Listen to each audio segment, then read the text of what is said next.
Good evening, everyone. Adam, would you like to lead us in a prayer before we open the meeting? Please pray with me. Father in heaven, your name is holy and sacred, and when we look at the heavens and the works of your hands, we are humbled by your power. Because if you could make a universe capable of such feats of strength and raw shows of power, such as tornadoes that make our structures and our humble homes and even mighty trees crumble as but dust, then your power has to be beyond that even. And so in times when we consider how great you are, we have to rely on that. In times when we're fearful of what the night and the storms might bring or what they've brought, help us to remember that you are bigger than all of those things.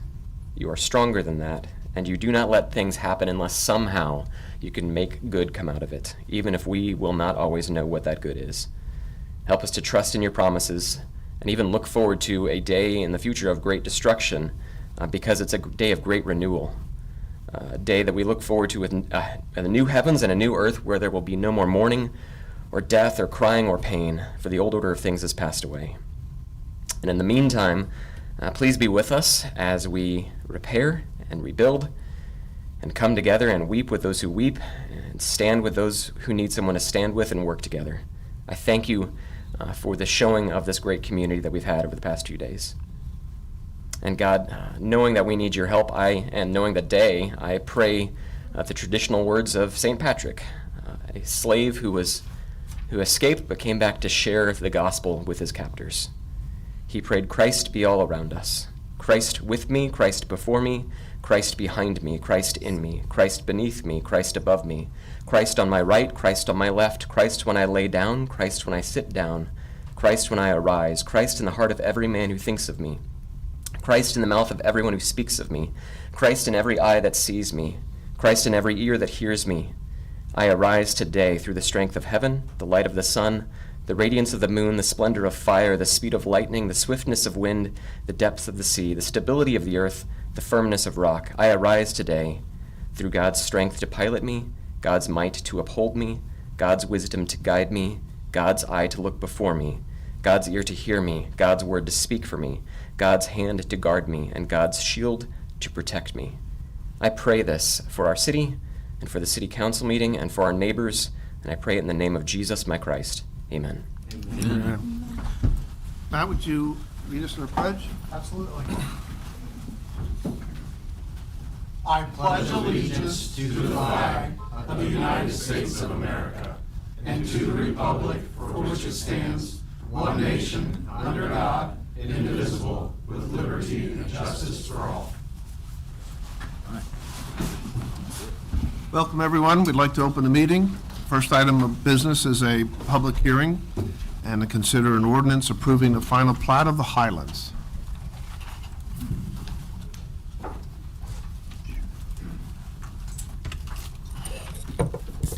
All right, yes, before I get too far into this one, I probably should just let you know why we're here talking about a final plat. I guess we've gone through and we've looked at the preliminary plat for this development and a related PUD, planned unit development, which kind of showed the layout. A preliminary plat and the PUD is sort of, here's what we plan to do. A final plat is after they've actually done all the engineering and all that stuff, and it's, here's what we're doing, basically. And at this stage, the review is the scope is pretty limited. It's basically, are they doing what they said they were going to do? And so I'll get into some details on that. And then we always had to bring final plats to the city council for consideration because at the end of the day, so the city has to accept rights of way and easements as a part of this deal, and so you're authorizing the mayor to sign that plat to accept that at the end. But when we changed the updates to the zoning code, one of the things that was changed was to add in a requirement for a public hearing. And part of that reason why is because, this big development is kind of, it's nail on the head as to kind of why that was put into place, was when they do a preliminary plat, that plat is good for 10 years. And so as each of these phases come in, they'll be coming in with these final plats to plat that part of the phase, each phase. And so it's to let people know that something is coming, basically. So if you lived right next to that property, you might not have been here when that was originally approved. So when something is imminently happening next to you, you would find out about it. So that's what this is all about. So I'm sure you remember the Highlands development that's off Highway 72 in Osage. Basically, it was a big 135, I think, acre property. It was rezoned to add a PUD overlay and then the preliminary plat over the whole thing. This red thing that just popped up, this is the area of this first phase that we're talking about. This is the preliminary plat that was approved, and this is, I've got the red line on there again to show this first phase. That's the portion of this preliminary plat that this final plat is for. Some details that you might need to know. There was a minor subdivision for these two lots up in the corner there at Osage and Country Ridge, I think. It was a minor subdivision is administrative approval, so that does not come through planning and zoning and city council. We've looked at it, we're ready to approve it. It technically can't be approved until the improvements for that are in place. And so they're working on that. As soon as there's a sewer line that needs to be built to it, when that's done, that part will be able to be recorded. So that's not included with this particular plat. And then technically this plat includes platting the entire 135 acre property except those other two lots I just talked about, because there's some easements that are being placed on it. As the future phases come in, they'll be replatting essentially this big lot into all the smaller lots and common lots as it goes along. But the main focus is the area where the lots in the common areas are for this phase. This particular phase, it's 23 acres out of the 145 acre property. This is a total of 87 lots out of the about 587 that was planned. This phase includes two large areas that are common lots. It has things like drainage facilities, some utilities, and it'll have some the on-site amenity areas. This part of the plat includes a portion of the collector road that was planned to go through the property. They're calling it Heatherfield Drive. So this is the road that popped up with the dash lines. That is the one that will connect from Highway 72 through the property and then eventually through other properties onto the east to a long enough period of time all the way across town. This final plat is basically the same as the approved preliminary plat. There are some differences with some of the lot lines, just kind of different directions, things like that. The main difference is this area that just popped up. There were lots that they were oriented in a different direction, and they were able, in this change, they were able to also squeeze an additional lot in there. Adding that additional lot we think that's meets the minimum. It's significantly the same as what was approved in the past, and so we're not too worried about that. If they were adding, a whole bunch of lots in there and change the whole layout, then we'd be talking about, hey, this isn't what we agreed to. But this appears to be basically the same. Should point out, if you've driven out there, there's some stuff going on the property. One of the first things you'll be seeing is a temporary sales office that'll be located off of Osage Drive. That's the area that's circled up in a common lot area. That'll be there for about a year or so. And then one of the first things they're going to start building is this first cul-de-sac off of that collector road. And that cul-de-sac has a variety of different sizes of lots, and the intention is to have a variety of different model homes basically for the development, and then those will become one of those will become a sales office once it's ready. This plat includes all the improvement plans necessary for this development, so water, sewer, streets, all that stuff. They've been reviewed, and the plans have been approved. A portion of that will be required to extend water to the site. A sewer lift station is proposed, and so that's actually part of this phase. And all the needed utilities and streets and all that's necessary for this phase. A traffic study has been done. That wasn't done when the PUD was done, so that's been done at this time. It's been reviewed by principally MoDOT is the ones who are most interested, but the city was involved with the review. What it basically said is for this phase, everything's fine, but to go beyond that point, there will be some need for some turning lanes on Highway 72 at this new collector road and at Osage Drive. So those will be done after this phase, before they do anything else. So just to summarize, this final plat complies with all the relevant zoning and subdivision requirements. It is in substantial conformance with the approved PUD and the preliminary plat, and the improvement plans that are related to this have been reviewed and approved. The Planning and Zoning Commission took a look at this and did recommend approval with a vote of 5-0 you have any questions for me? Before we ask any questions, can we officially open a public hearing? Forgot about that, sorry. I forgot to. Any questions for Tom?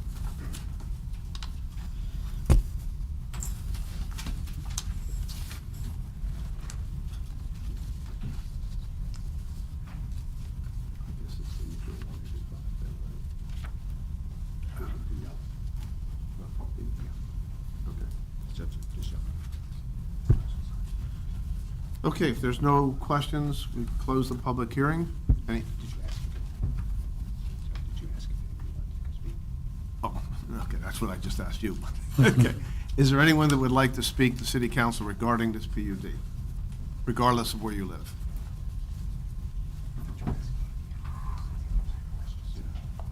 Go ahead. My name's Christian Miller. I'm at 17415 North Outer 40 Road, Chesterfield, Missouri.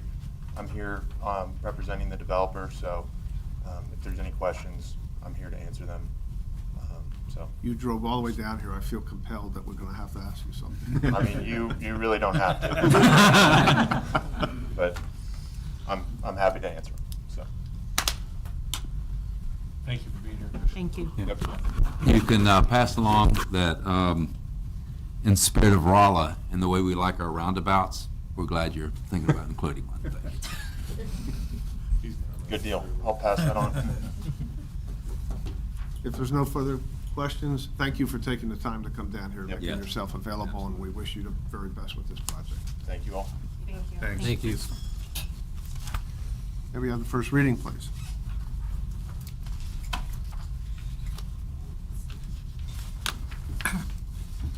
An ordinance to approve the final plat of the Highlands, Phase 1. Acknowledgement or special presentations, there are none on your agenda, but that was before Friday night, so we're going to make a couple of audibles here. First thing, we would like to have the school district, Dr. Dare and Gina, I can't see either of you, yes. Please give us an update. Good evening, everybody. Thank you for allowing us some time to share with you what's going on. Obviously, I want to start by saying what an amazing community we live in. These last few days have shown that, and I know everybody's seen that, but we've been contacted by literally dozens of entities and individuals offering assistance in every form and fashion, and it's greatly appreciated. So I want to acknowledge that. I thought I would just give you a little rundown of kind of the major damage that we incurred and some of the challenges that we have coming. I would love to stand here and tell you that we have everything figured out at this point, but we don't. We're still fluid. My wife asked me last night if we were on plan E or F or where we were, and I said it feels more like F 973.6 or something. I don't know where we are, but we'll start with Mark Twain. I think most of you have probably seen the footage. Mark Twain's cafeteria roof is gone, and the majority of that is inside the cafeteria, but the whole roof structure is gone, not just the decking, like the entire support structures. So yesterday we had Archer Elgin, our team of architects and engineers that we work with out of the St. Louis area, all in to evaluate the structural stability of that. Happy to report that with some exception, for the most part, that seems to be the only damage to the building. So we have a little bit of pressure around those classrooms immediately adjacent to that cafeteria area, but we think we can continue operating in Mark Twain.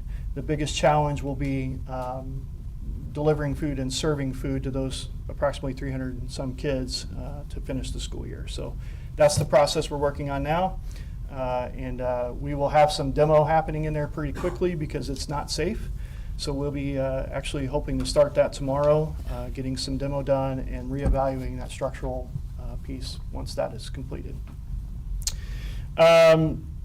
Rolla Middle School, we were in that facility when the storm hit, enjoying a wonderful drama production of Chicago, and we evacuated to the hallways. The main issue there is that area around the auditorium. The roof was peeled back, including the rooftop units. Everywhere there was a rooftop unit, there's now a 3x3 hole. So we have all these wonderful skylights, and I say skylights because they go straight from standing in the classroom, you can see open sky. We lost, at this point, we know that we have lost 17 of those units. There are about 83 on that building, 70 some of which we just placed this summer, including the 17 that were lost. So that piece in and of itself is problematic, but the rain damage that ensued from those units being removed, most of those classrooms are in pretty bad shape. We are still without power at that building, which has kind of impacted our ability to clean up and really get in there and assess further.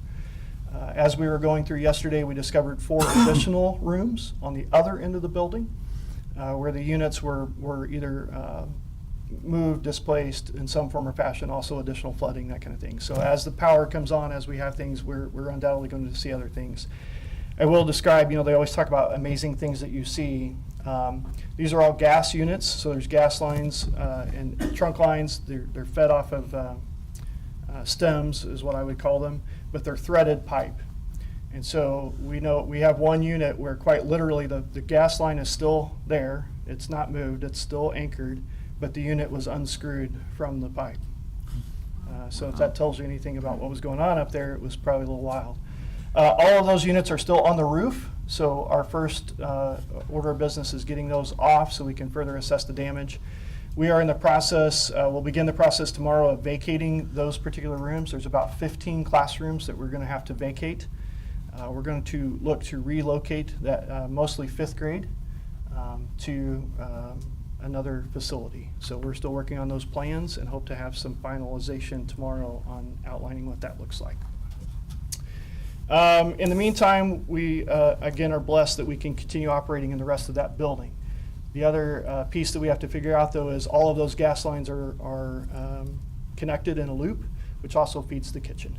So we've got to figure out how to get gas service to the kitchen so we can fire that back up when the kids get back. So that's our issues at Rolla Middle School. Wyman, we were hopeful upon initial inspection that we were going to be able to continue using that building. There's been some substantial damage to the roof structure there. Basically kind of peeled the roof back and rolled it like a burrito. In that process, there's a rooftop gas line that was pushed off the building that broke. We were able to find that Friday night and shut that off. But again, several classrooms were open to open sky, substantial water damage, lots of materials and technology things that were destroyed in that process. Upon structural inspection yesterday, that roof structure has actually been lifted throughout that whole segment of the building. And so basically what's safe to occupy at this point in Wyman would be the new addition, the last addition that has the gymnasium on the end, which would cut us down to about 7 classrooms. We can't function in that building with 7 classrooms. So Wyman will be closed for the remainder of the year. And we are very blessed to have recently purchased a facility to expand our early childhood program. So we are in the process of figuring out really quickly how we can convert that collegiate building to an elementary school. So that process will be going. There will be some other pieces of that. We will have to peel probably early childhood classes out and send them to a different location. We're still finalizing some things there. So, but know that Wyman ultimately is the building that is actually the hardest hit. That whole decking system is going to have to be peeled down to the decking, removed completely and replaced. So that's a major project.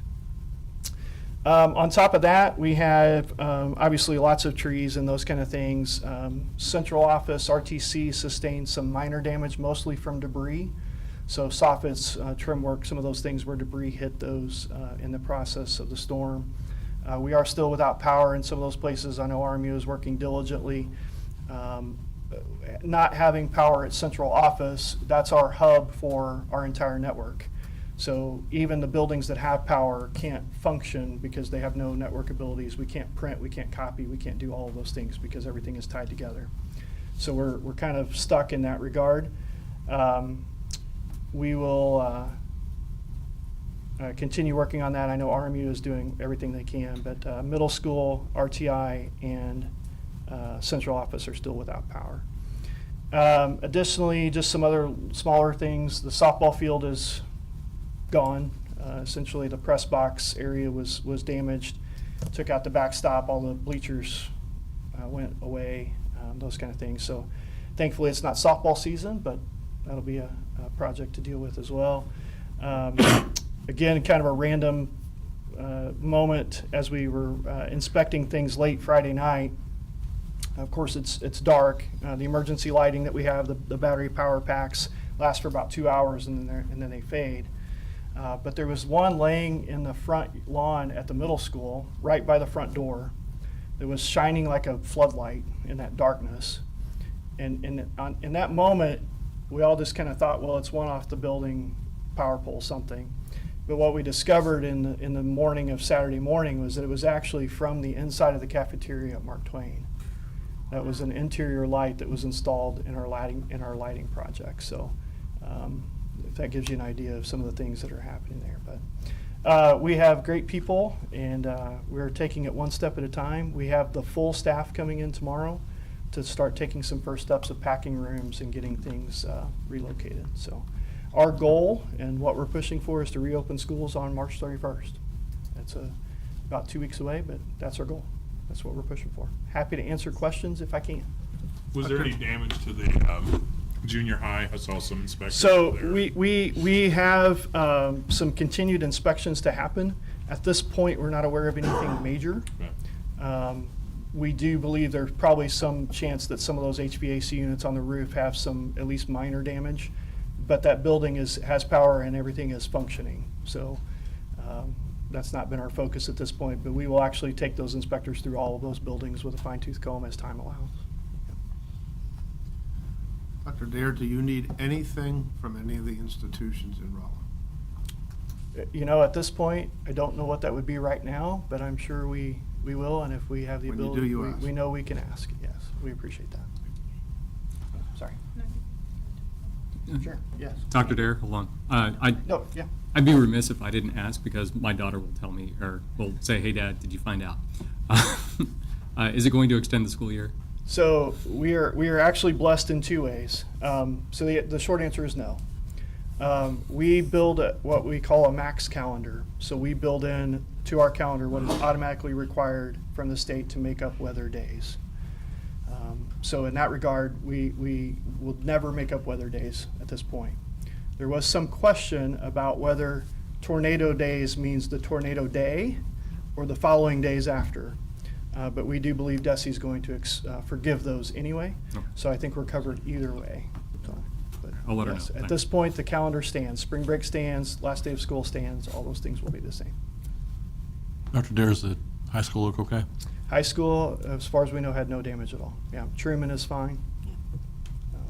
No issues there. RTI, as far as we know, is fine. They're just without power.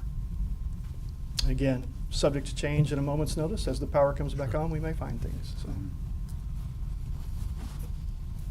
Okay, I think Thank Gina you. wants to mention some things about volunteering and that kind of thing here. Or do you want me to? Yeah, no, go ahead. Hold on. No, you're good.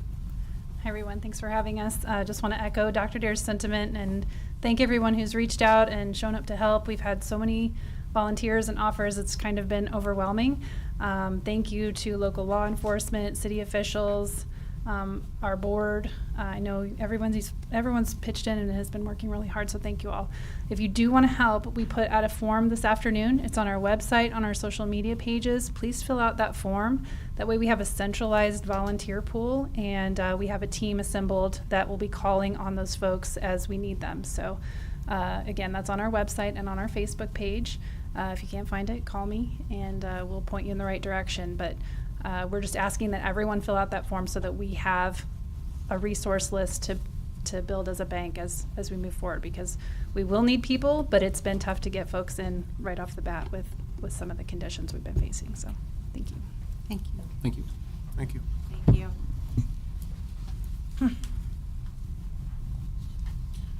From the city's perspective, The last couple of days have been extremely busy. The focus by city staff, and when I say city staff, I include Rolla Municipal Utilities, was very much focused on people's safety, number one, and property, number two. Number three was electrifying our services and getting power back on to everybody as fast as possible. That's been the focus. I've been very fortunate to see firsthand how all of our staff has worked, and it is truly amazing. You know, sometimes those of us that sit here, we kind of shrug and say, geez, what do we think of ourselves as elected officials? But I got to tell you, this is a moment when I think everyone up here is extremely, extremely proud of not only every single employee in the city of Rolla, but even much more broadly in terms of the community. I mean, we've had such an outpouring of neighbors helping neighbors. Almost immediately, students from S&T and otherwise just pouring out and volunteering. And you know, I look at Amy and I think of RREC and economic development. We go through a lot of efforts to promote this concept of quality of life. And you know, quality of life is not just shopping, folks. It's all these intangibles that make people really want to live here and really want to stay here. We have a great community, and as the days go on, we're going to see more and more of that. As John said earlier, we're a little bit in a honeymoon period. We've got a lot of resources that are addressing things very specifically, but we have to remember that our citizens, and some of them are going to be suffering for a long time, weeks and months. So the efforts that we have by volunteerism is going to have to continue. And please, just let's keep them in mind. For City Council, we have a workshop. The public is absolutely welcome to the workshop on Wednesday, as is the media RD. At that point, we want to do a couple of things. We want to give a little bit more of an update on where we are with all aspects of the city. And as we move into the quote-unquote cleanup phase, where can people take this? Where can they drop off this? Who do they call?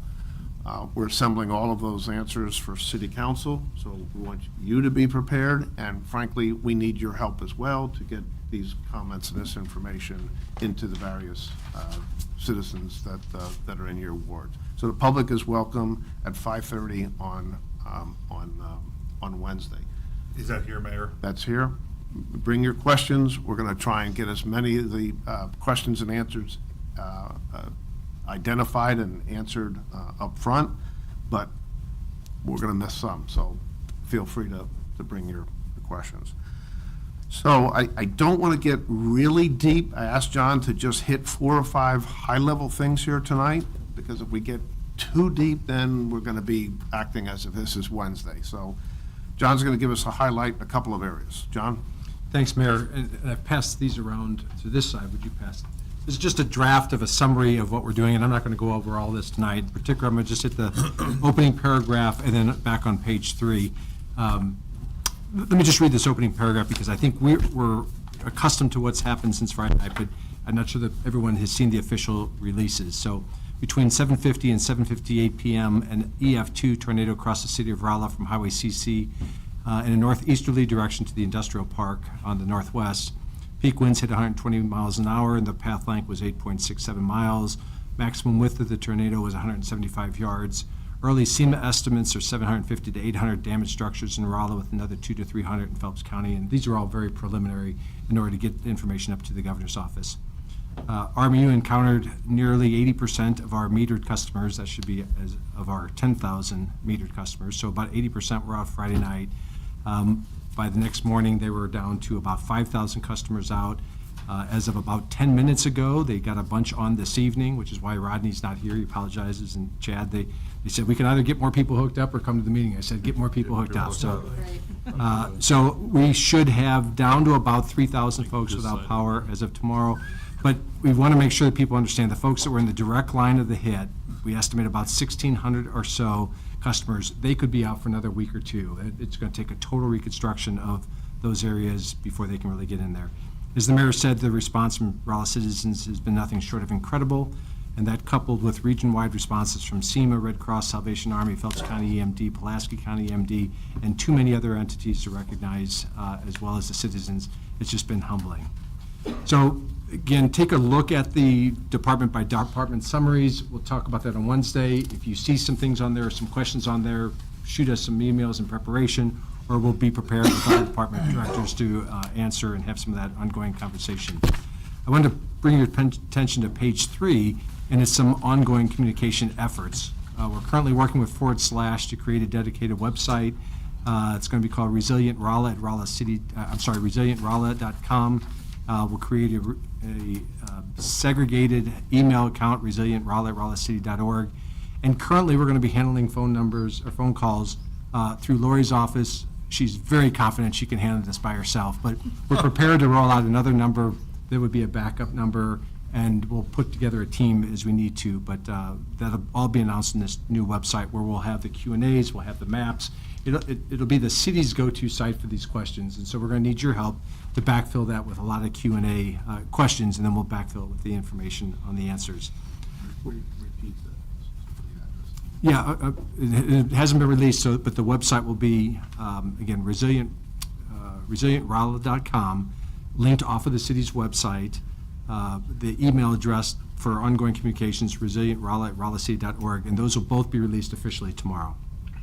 At the very end, the key resources. I just want to need a shout out for some really key institutions and efforts. The emergency shelter opened on Friday nights. It was amazing to see the First Street Baptist Church gym, which we've had an arrangement with for a long time, with a generator placed there, opened. Red Cross was able to take charge of that, and they have been having anywhere from 4 to, I think we had 7 folks staying there last night. The mobile food canteen, clothing and toys, Salvation Army, he has been with us since the very beginning. Rolla Emergency Management Efforts, Chief Jeff Breen and firefighter Brad Woods have been leading that with sort of an incredible team surrounding them as well. Shower locations are at S&T Gail Bowman.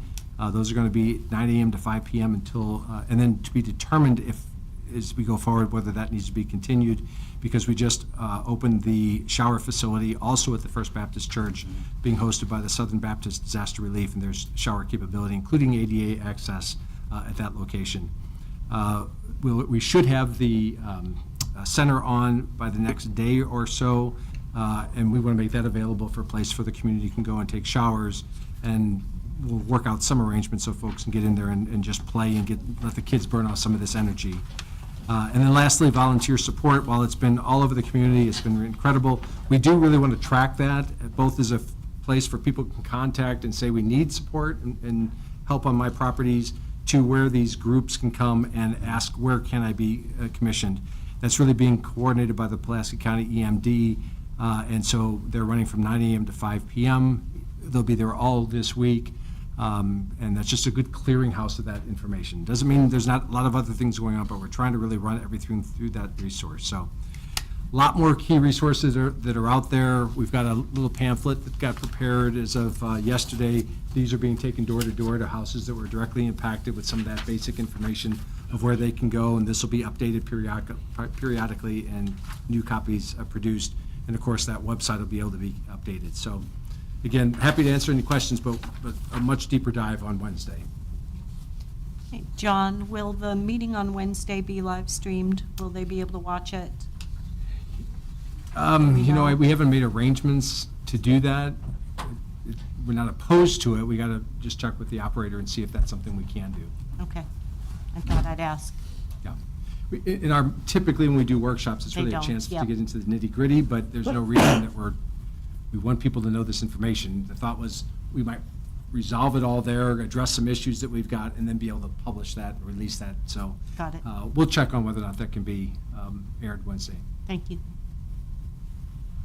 John, a lot of the questions that I got over the last couple of days, I just want to reiterate that on the second page, the first full paragraph, that the transfer station is overwhelmed, so we're looking at,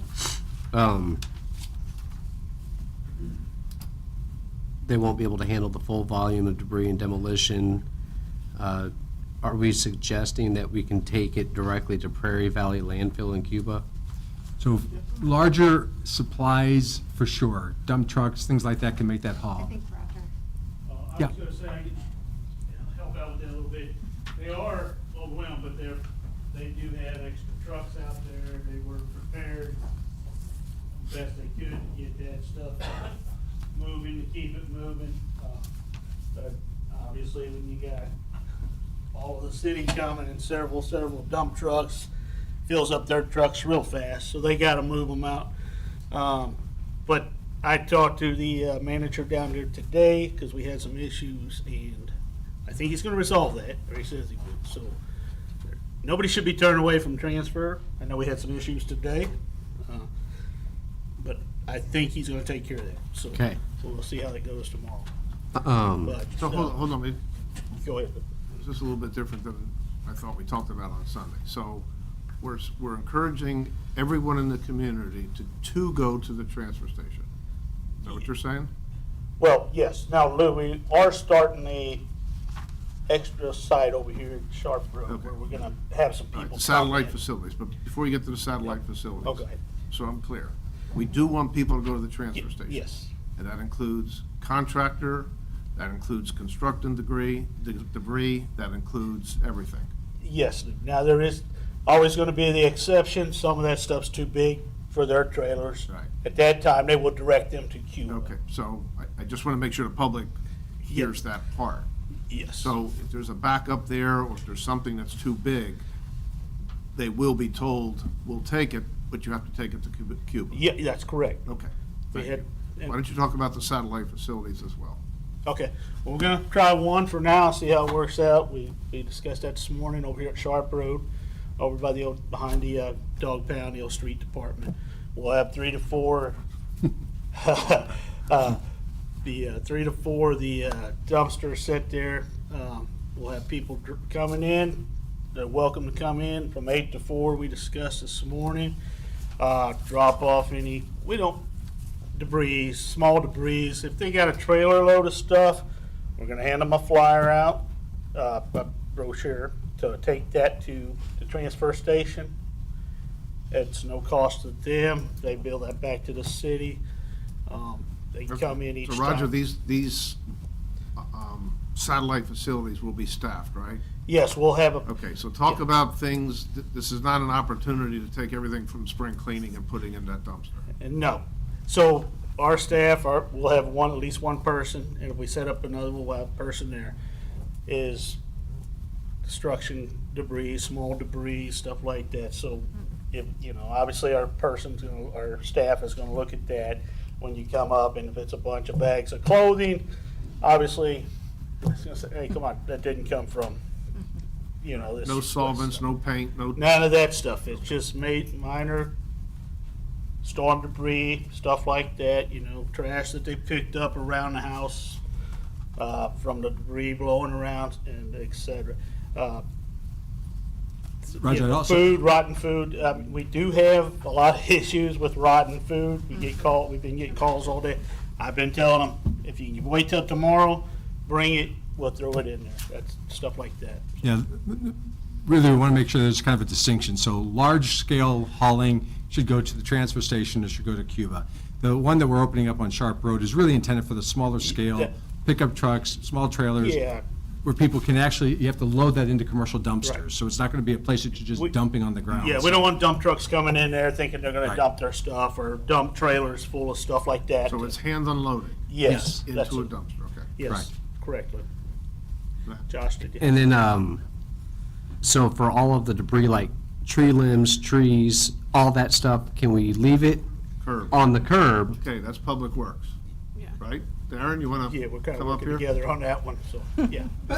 Excuse me. We're spreading the work around here a little bit. Darren, tell us about what citizens should do. That's one of the biggest questions.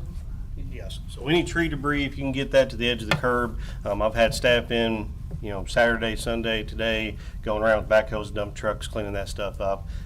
We're gonna work all the way through town, and then probably work all the way through town again, so. How many days do you think you'll do that at a minimum?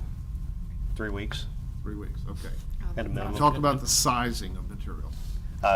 Be honest with you, the bigger the better.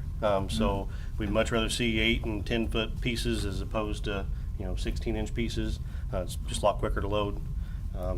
Drag the limbs out, get that stuff out, and we'll get it picked up. Thank you. Just remember, they're using bigger equipment to do that. I saw them out there all day today around town. They're doing a tremendous job. But they got big equipment to do it, so like Right. Aaron said, the bigger the pieces are. So, And so right now, we're not picking up any construction debris, so, shingles is blowing off or anything like that. We're not picking any of that up right now because we got to keep that stuff separate. We can't mix the tree debris with the construction debris. correct. So maybe there was a misunderstanding with some of the constituents. So we're working for 3 weeks straight. We're going to be doing this for 3 weeks. We're just picking it up, and then we're picking it up and picking it up again. So, okay. Yep. So we're not waiting 3 weeks. No. It's every no, day we're- for the next 3 weeks. We will be continuous operation for probably at least 3 weeks. Okay. Maybe longer. Thank you. And for folks, again, that are able to haul themselves on trailers and pickups, they're welcome to go to the compost site. It's getting full. We got a backup redundant facility that'll be right by the recycling center. And then on Oak Lane that we're using, we're kind of limiting to our access at this point. City Public So we Works. announced today at 3 o'clock, we're going to open that up tomorrow for the public. Okay. So, Thank you. And then tub grinder coming out within a week or 10 days, we think. Yeah, later this week, early next week, you'll be here. Okay. When that's here, and that's going to take them a while to grind, we're going to have to close down McCutcheon. We'll move everything out to Oak We would Lane. definitely have to close that site during the grinding time. There's just not enough room there for that. And danger and stuff flying around. Okay, thank you. Roger, real quick, I just had a constituent call me today and ask me, she's an older person and she has fence panels laying in her front yard. Will anyone ever come get it, or does she need to find someone to haul it? Yeah, we're working a deal on all the debris stuff. Okay. We haven't gotten final details on that. Okay. So tell her to hang tight. We are still doing spring cleanup. We'll get to that in a minute. Let's Gotcha. see what we do. Yeah. Thank you, Roger. We're still encouraging folks to put those kind of piles out at the curb.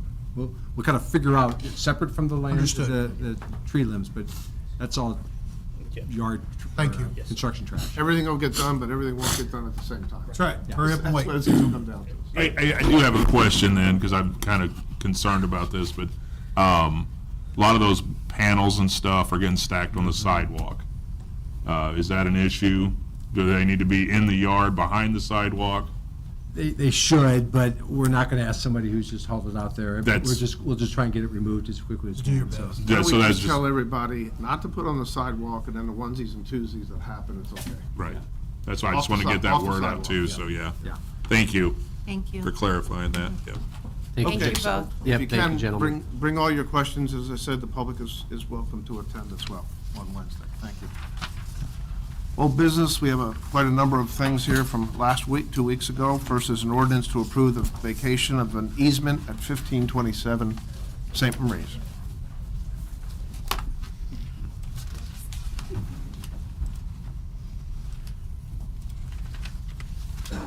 Okay, yes, I'm gonna be pretty quick since the second reading, but basically there's an easement on a lot in the St. Maria's de Tandra property.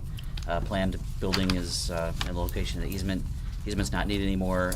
This ordinance also includes a replacement easement for where the utility of that easement was intended for ended up getting built. Do you have any questions for me? Any questions for Tom? If not, final reading, please.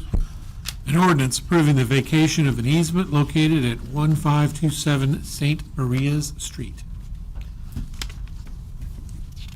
Chairman will make a motion. I'll second.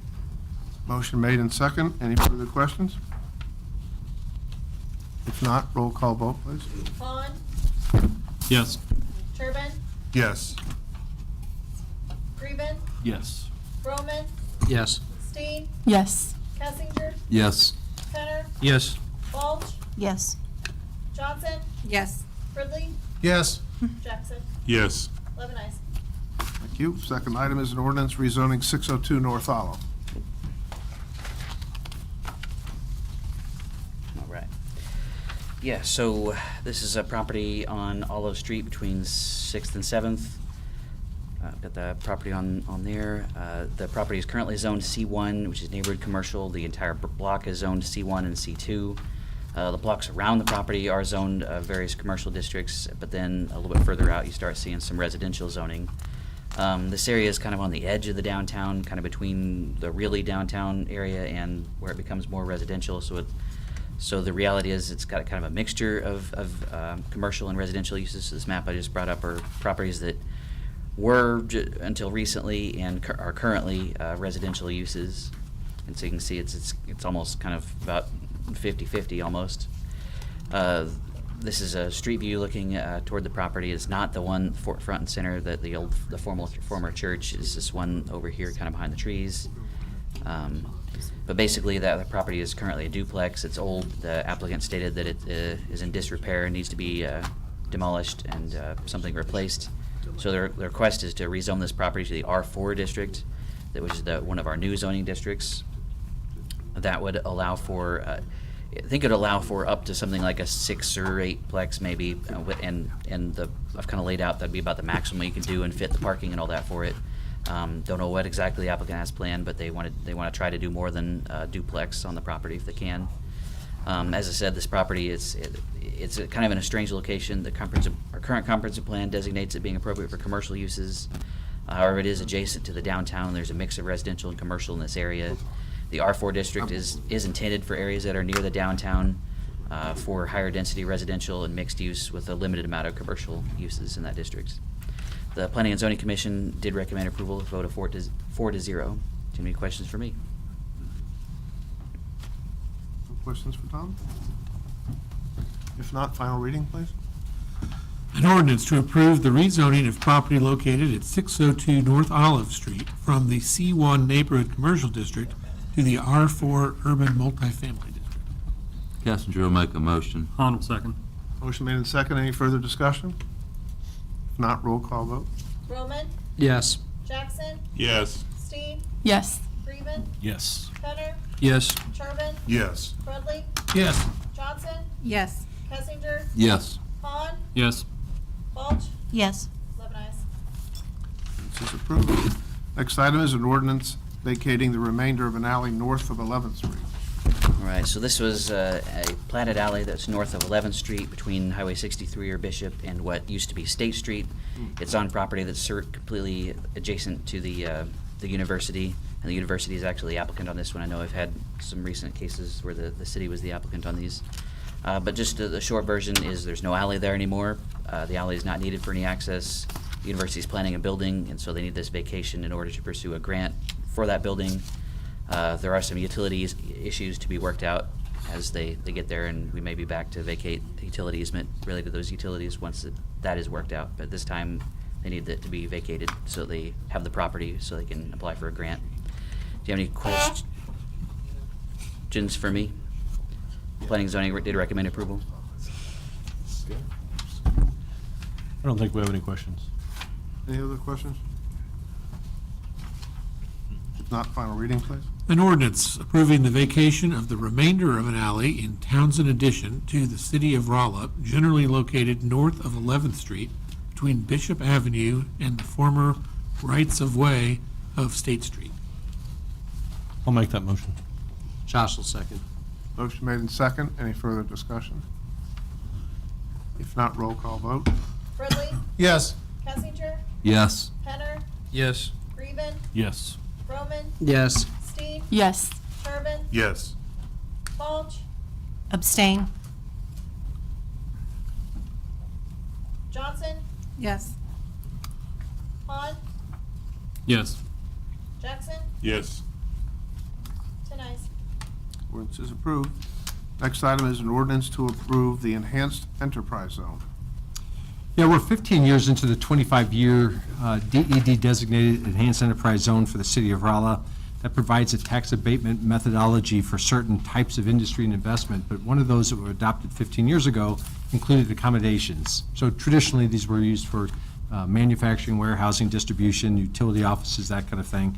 But at the time, the Enhanced Enterprise Zone Board and the City Council was supportive of encouraging hotel development that would sort of lead to more conference and convention center opportunities. So this is only our third utilization of the EEZ over the first 15 years of this process.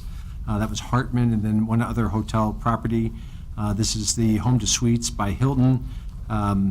We kind of reviewed a little bit over the qualifying factors, but under our program that was adopted, the resolution adopted, they would qualify for 60% tax abatement for a 10-year period of time based on the amount of their investment, over 15 employees, and the average wage compared to county wages. We had a public hearing, there was no input, and we're asking for a final reading of the ordinance that would approve the Enhanced Enterprise Zone Agreement with Prisa Hotels that lays out really the stipulations if they fail to meet their employment criteria or go bankrupt or something along the line, then there's a reversionary language in the agreement. So be happy to answer any questions about this project. Any questions for John? So just curiosity, you said 25 years, we're 15 years in. Yes. So was there an agreement that we had to reassess, or, I'm just curious why we're, No, so in the state designation of Enhanced Enterprise Zone was for a 25-year term. The question is going to be, is Missouri going to reauthorize, the legislature extend or reauthorize the EEZ? I'm not hearing any of that conversation. There's 10 years left of that. Typically, 4 or 5 years prior to its expiration, you sort of hear that in the legislature, whether they want to continue it. So I'm not sure that this will continue. Anybody that comes forward now after this month, let's say somebody comes forward in 5 years under this program, they'll be limited to the last 5 years. So it will cap out at a 25-year term. gotcha, thank you. I could say, having been at DED, that EEZs are less fashionable than they used to be. Okay. So, If I could change ours, I would change ours tomorrow. I think ours is some ways a little more lucrative than it has to be in some cases.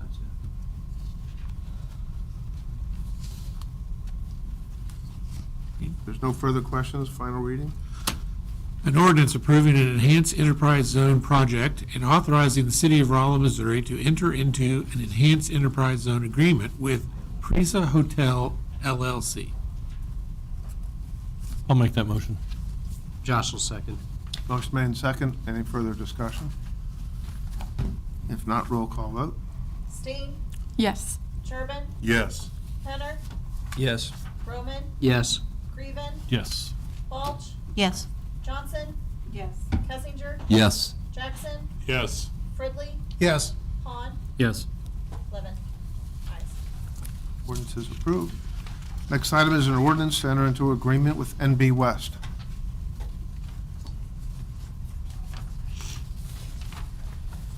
At the last meeting, council awarded the bid for Phase 1 asphalt to MB West Contracting Company, the low bidder. Tonight, staff's requesting the final reading of the ordinance authorizing the mayor to enter the contract with MB West for $649,495.77. In your packet is a bid tabulation and a map of the streets that will be overlaid. Any questions? This may be too late in the game or too early based off of like storm damage. Is there a concern of, I guess, putting large amounts of money? Do we expect there to be this type of damage of like asphalt that we need to reconsider where that sort of work goes to? I mean, I've not drove down every street that was in the storm damage, but I've not seen any problems with the Oh, that asphalt. kind. Okay, Mhm. thank you. There's no further questions. Final reading, please. An ordinance authorizing the mayor to execute a certain agreement between the city of Rolla, Missouri and NB West Contracting Company. I'm going to recuse myself from voting on this one. I'll make a motion to approve. Han will second. Any further questions? Roll call vote. Turbin, Yes. Balch, Yes. Greven, Yes. Roman, Yes. Steen, Yes. Kessinger, Yes. Penner, Yes. Han, Yes. Jackson's abstaining, Fridley, Yes. Johnson, Yes. Tonight. Ordinance is approved. Next item is an ordinance to enter an agreement with G&W Overhead Doors. Chief, All right, good evening. did you get some sleep? A little bit. At our last council meeting, council awarded a bid to G&W Overhead Doors for bay doors for the fire station number 1 to replace 6 doors. Staff is requesting the final reading of the ordinance authorizing the mayor to enter into a contract with G&W Overhead Door for $33,096. Any questions for Chief? If not, final reading. An ordinance authorizing the mayor to execute a certain agreement between the city of Rolla, Missouri and G&W Overhead Door. Jackson will make a motion to approve. Banner will second. Any further discussion? If not, roll call vote, please. Reuben, Yes. Penner, Yes. Steen, Yes. Fridley, Yes. Turbin, Yes. Balch, Yes. Johnson, Yes. Kessinger, Yes. Jackson, Yes. Han, Yes. Roman, Yes. 11 ayes. Moving on to new business, the first item is a resolution for a temporary exemption to the procurement policy.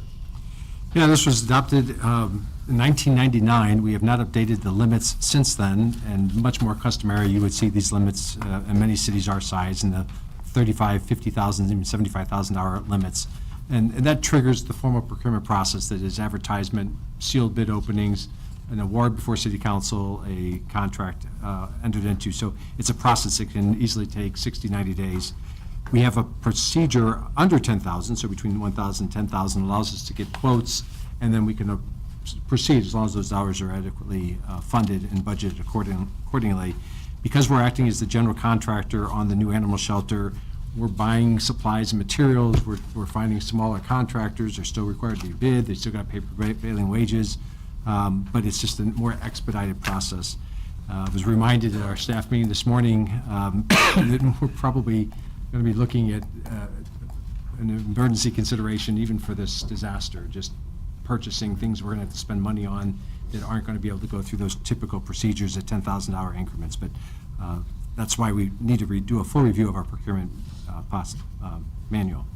But for tonight, we're just asking for a resolution that would do an amendment specifically to sections 9 and 10, dealing with the informal bid procedures that extends that up to $25,000 for purposes of the construction of the new animal shelter, where the city is acting as the general contractor. That's the language added to the resolution. So I'd be happy to answer any questions. Any questions for John? So John, real quick, if I understand this correctly, we're not signing off that we're going to allow more money to be spent. All we're doing is allowing you to take the bid. Yeah. You still manage the budget. Yeah. Yeah. So I don't really understand. I don't. Takes out some of the formal process that can take time. Okay, thank you. So it'd be up to $25,000,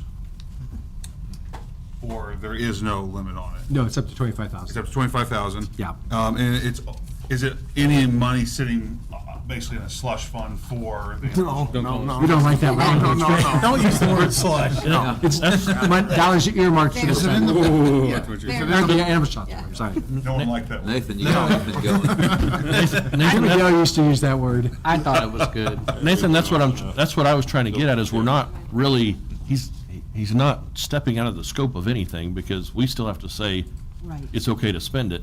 I just don't understand why you can't get a bid if you want to, because we still have to okay it after it's done. No, in this case, so up to $10,000, administratively, I can authorize those and sign those contracts, and that I order see. goes immediately. This would allow, on the animal shelter, for purchases up to $25,000. Gotcha. It wouldn't come back to council. Gotcha. Yeah. It's their money that they raised. We Yes. just have to do the Right. budgeting Yes. part of it, so. So, just not to sidetrack, but would it be beneficial in light of what the city is facing to look at that policy as a whole and try to do something tonight that could benefit the city so we wouldn't be hindered by that? So, John, if I could jump in. Yeah, I was please. thinking about that same question as Like I'm an sitting emergency. here. I suspect your purchasing policy has an emergency exception. Okay. I don't have it in front of me, Okay. but I'm sure that it does. It does.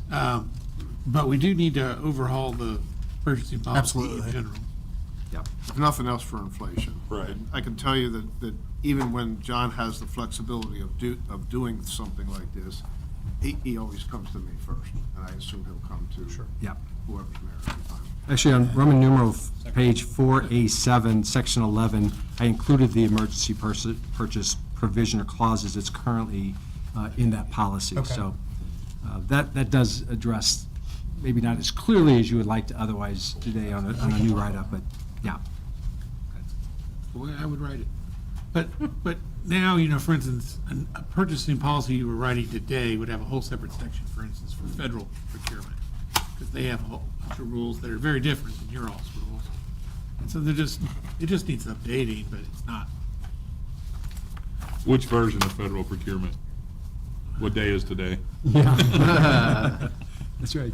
That's why I'm hanging my head. I don't know, I'm pretty up through December of '24, but after that, it's anybody's guess.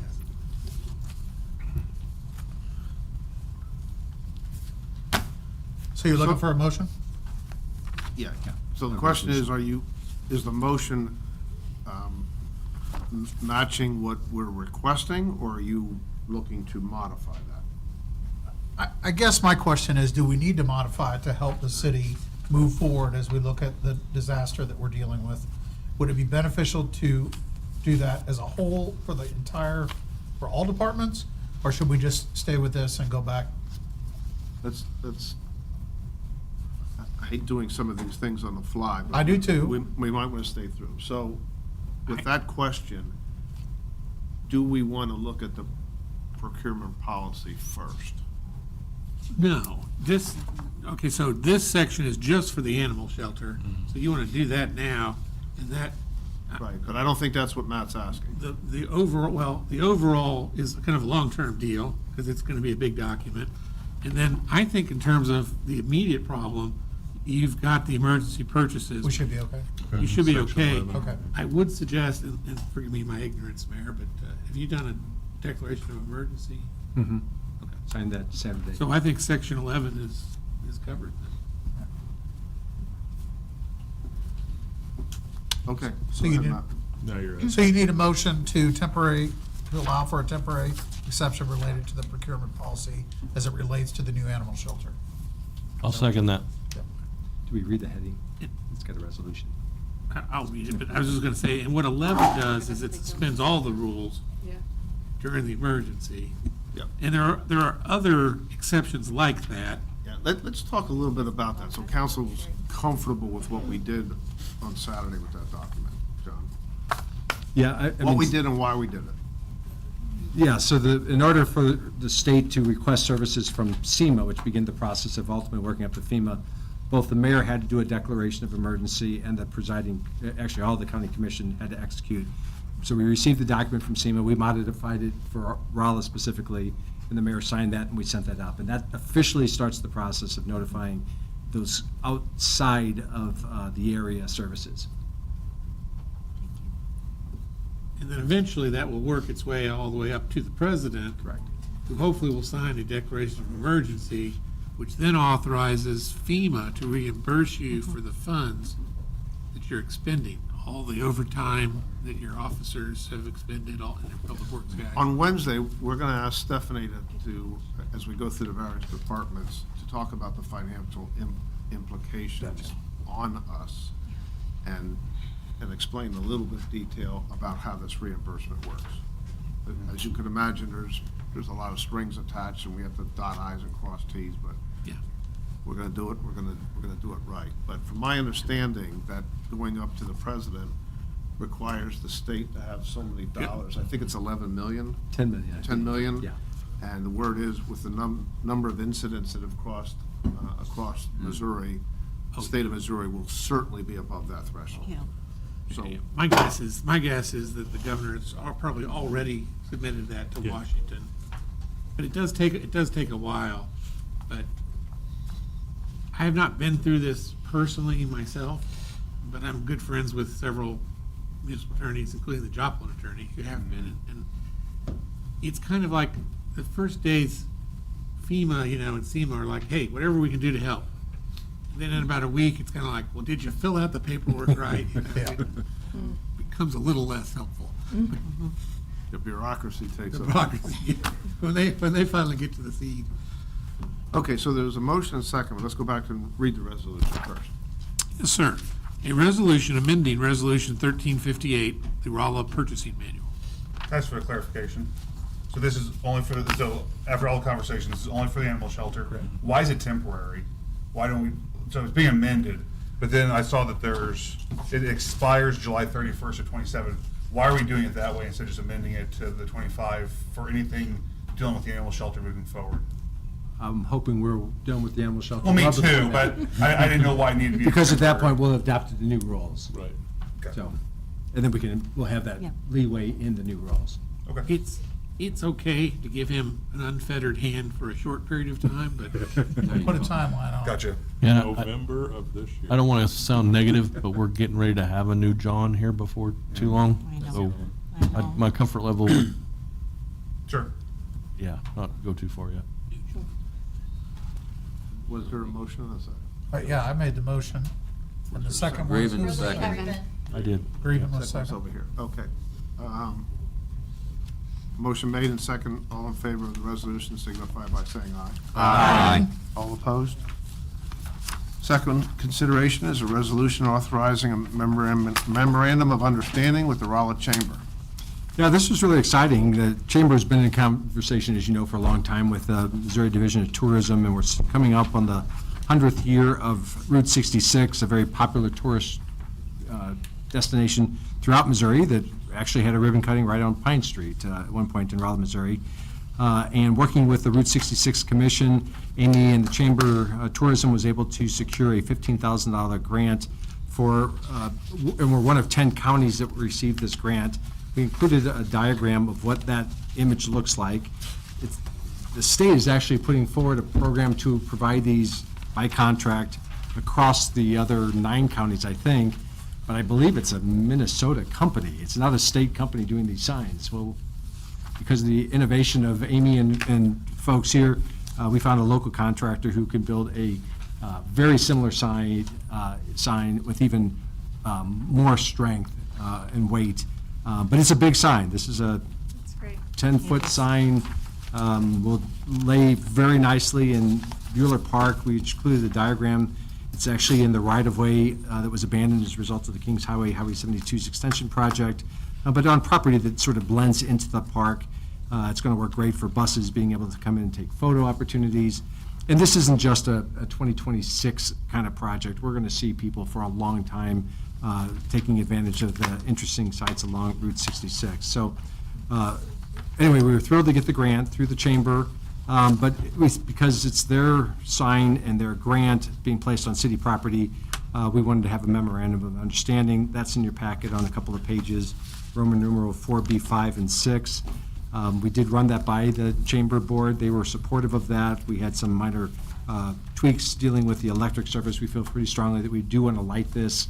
We also want to do a walking path, a concrete path off of the sidewalks, either in front or coming from the backside, so that people can, nicely get there of all ages to this particular monument for photo opportunities, and just a neat facility for the community. So, Amy, I don't know if I didn't cover anything, but if anyone has any questions for me or for Amy. One thing in the first paragraph, it says $15,000 grant for a 10-inch Route 66 sign. Yeah, that's right. Nathan caught that over the weekend. It is not a 10-inch. That's a 10-inch version. It's a big sign, 10-foot sign. I'm impressed. That's two of you that actually caught that. I don't know if they're. Megan, I'm like, Yeah. I don't know. Like, 15 grand for a 10-inch sign. I'm going to the sign business. I know some people that can make it cheaper. We're being bamboozled. Nathan actually pointed that out over the weekend, but I didn't have my packet. Where is that? I'm seeing 10 foot, so where? It's right on. It's on the. Oh, first page, The okay. resolution. Got it. Can we read the resolution, please? Yes, sir. A resolution authorizing a memorandum of understanding between the City of Rolla, Missouri and the Rolla Chamber of Commerce, RACC, for Route 66 signage. Is there a motion to approve the resolution? I'll make that motion. Is there a second? We'll all make a motion. Right, everyone Second. just did. Motion made in second. All in favor of the resolution signify by saying aye. Aye. All opposed? Thank you. Item C, go ahead. Just want to say thank you to the chamber for working Yep. on that. Appreciate the good work you all do. Thank you, Amy. It's great. Bring our really good. community Thank to the you. spotlight. Nice. How much is it? Yeah. Thanks, Amy. Thank you, Amy. Thank you, Amy. John, we're going to set that aside. I'm sorry, I didn't. Yeah, okay. Yeah, item C, the managed deer hunt program. The idea was to make a presentation as to what we did it or did not meet our expectations, and so on and so forth. but we wanted a little more involvement and feedback from the Missouri Department of Conservation, and we have not been able to get them here just yet, so this will be postponed for 2 weeks. Item D is an ordinance to enter into an agreement with Cochran Engineering. Darren?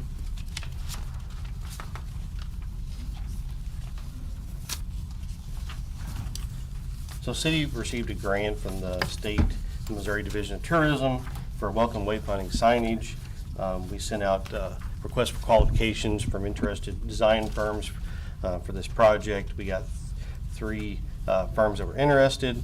At the last meeting, council selected Cochran Engineering as the best company to complete this design. Staff did negotiate a scope and fee for this project. In your packet is that proposed contract. So staff does recommend the first reading of the ordinance authorizing mayor to enter the contract with Cochran Engineering for the welcome and wayfinding signage design. Is there any questions?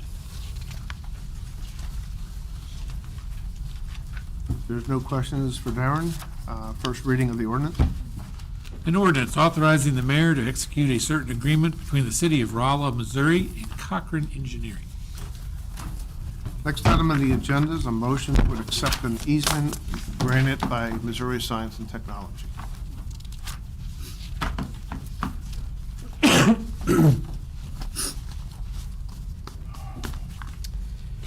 So in your packet is a memo from Chad Davis saying that they requested this easement from the curators for the water distribution project between White Columns Drive and Collegiate Boulevard.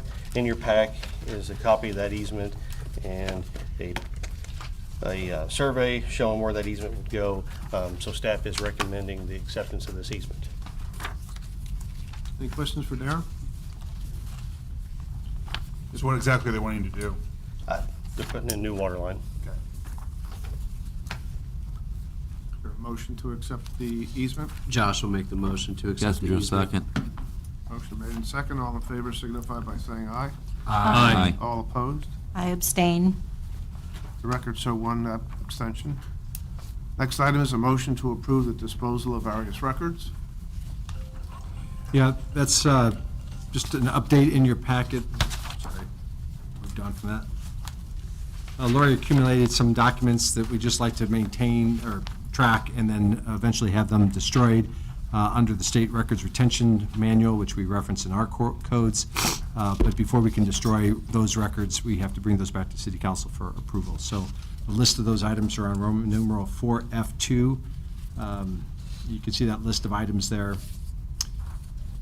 including, the 1999 Emergency Operations Plan, the 2003 Emergency Operations Plan, and that kind of thing. So just looking for a motion to approve. John, the ability to destroy records after so many years, does that apply to electronic records as well? Yeah. Yeah. Now, you can keep them longer, but there's a limit to what, really, it's a guideline from Secretary of State of what you have to keep them for in duration, but you can go. But on the longer. physical records, you can only have so many boxes and so many rooms, right? Yeah. So but in a way, that happens with electronic records because you're paying for more and more storage. Yep, So that's right. what do we do with electronic records? Is there, What do you mean? So, How do you get rid of them? in other words, I'm assuming we have a retention policy, You can- both it's the on same. hard copies and electronic copies? A record is either paper or it's a digital. Okay. And so. So if any of these are digitized, then they would be included in the erasing. They would be, they're not, but they would be. They could be. I don't They have could be. anything in there that's. Right, you didn't scan in this manual, I get it, but if there's something in here, If I scanned it in, then I would have a record, and no, I did not. okay, let me rephrase my question. So there's an ability to periodically destroy records, which presumably for a lot of years was hard copies. If these records are also, either these or others are electronic, are we allowed to delete them? Yes, yes, Okay, yes. okay. In fact, if I have the paper copy that I am submitting to be destroyed, then the digital, if there's digital copies Thank you for clarifying. Any questions by council? If not, is there a motion to approve? Motion to approve by Jackson. Josh will second. Motion made and second. All in favor signify by saying aye. Aye. All opposed.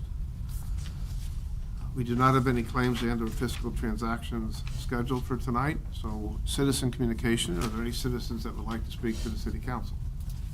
If so, please come forward.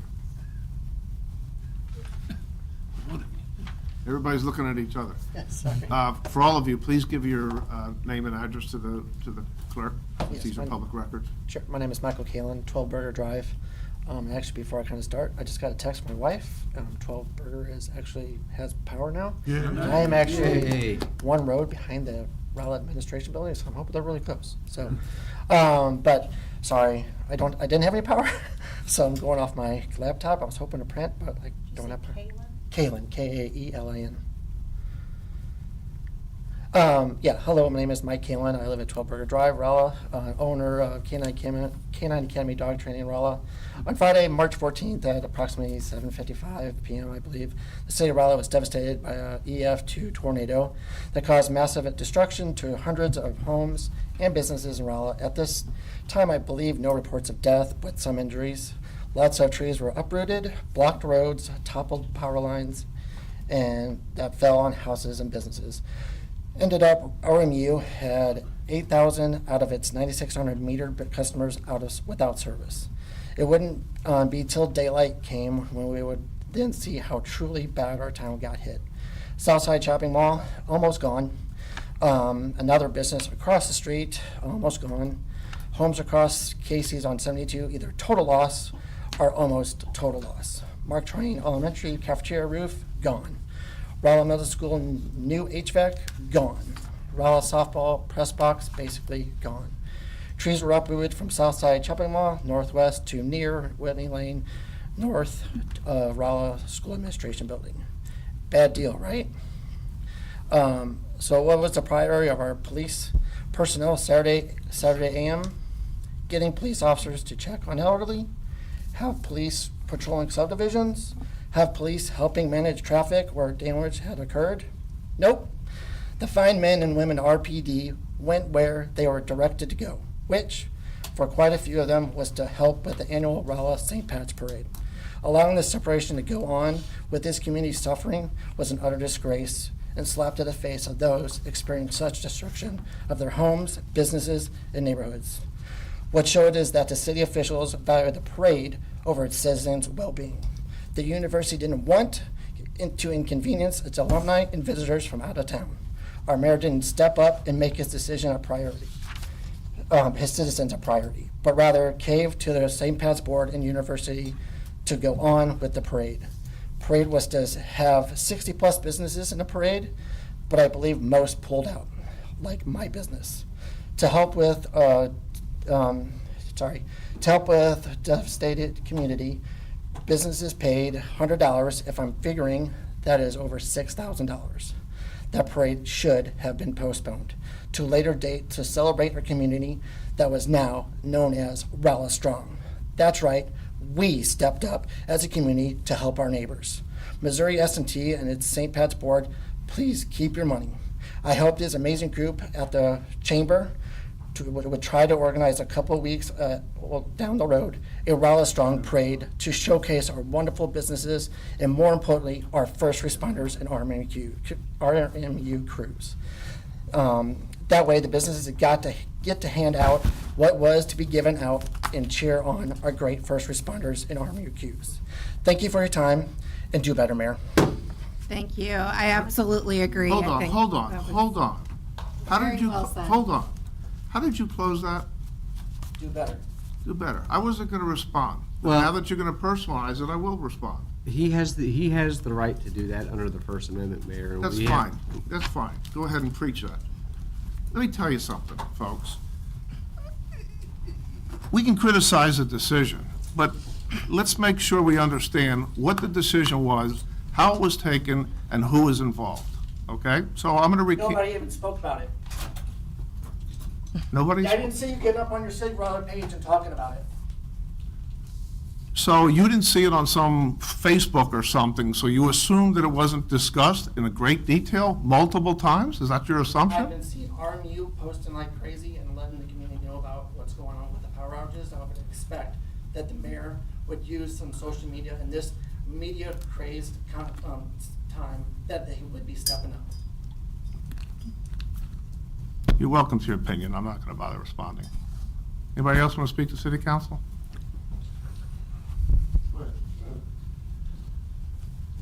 Mayor, along the same lines. I was disheartened to hear Well, that the name and- decision had been made to go forward. My question. Name and address. Oh, David Shelby, 1110 Clemens Avenue, Rolla, Missouri. My question is to the city council and mayor. Who made these decisions and why?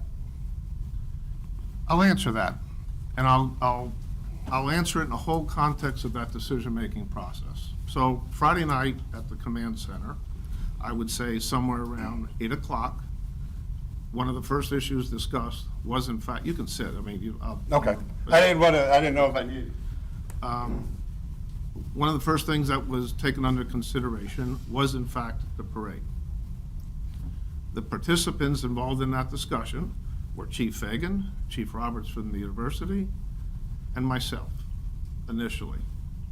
We discussed the implications, both from a security perspective primarily, and I called the chancellor, and I told him that we were having this discussion, and we take a decision rather quickly. At about 9 o'clock, give or take, we decided to postpone the decision until midnight as our next point. At close to midnight, Chancellor came over and we had that discussion. And we talked about it extensively. So before that gentleman shoots his mouth off and talks about the alumni putting pressure on and the Chancellor putting pressure on and all of that sort of That's why I nonsense. asked you, Mayor, respectfully. That did not happen at all. There were 4 people that discussed that at length. And frankly speaking, on Friday, both at 8 o'clock and midnight, we were inclined to cancel that parade. But there were other considerations that we took or other factors we took under consideration, which I'll explain in a second. We decided at 11 o'clock to make a tentative decision and regroup the next morning at 8 o'clock, which we did. All 4 parties came together and we discussed. And we looked at a couple of perspectives. First of all, we were not going to stop people from gathering downtown. Whether we did it at 8 o'clock at night or 8 o'clock in the morning, people were going to accumulate downtown. That's number one. Number two, most of the downtown and the north side of town was unaffected. The parade is for the students, and frankly speaking, not for the alumni. And I really don't give a damn about somebody from St. Louis that wants to come down and drink beer. So alumni did not figure into my decision-making at all, okay? This is a student event. The students are living downtown, and they were relatively unaffected, if at all. So the decision was made to scale it down. I can tell you that the chancellor spoke to at least 3 of the elected officials that represent this area at the state level, and they concurred. So a decision was made to scale it down, assuming that we had the police available to address it. If the police weren't available, then it would not have happened, okay? Both of the chief of police assured us that they was well within their capability if it was scaled down, which it was. By the time 8 o'clock came on Saturday morning, there were already students and people accumulating downtown, okay, and we weren't going to stop that. So if people were going to accumulate, then we probably would want to provide some resources there from a security and public safety perspective. The businesses scaled down some of their activities as well. So the university went through with their side. On our side, what we made it a point is to discourage people from coming in Rolla.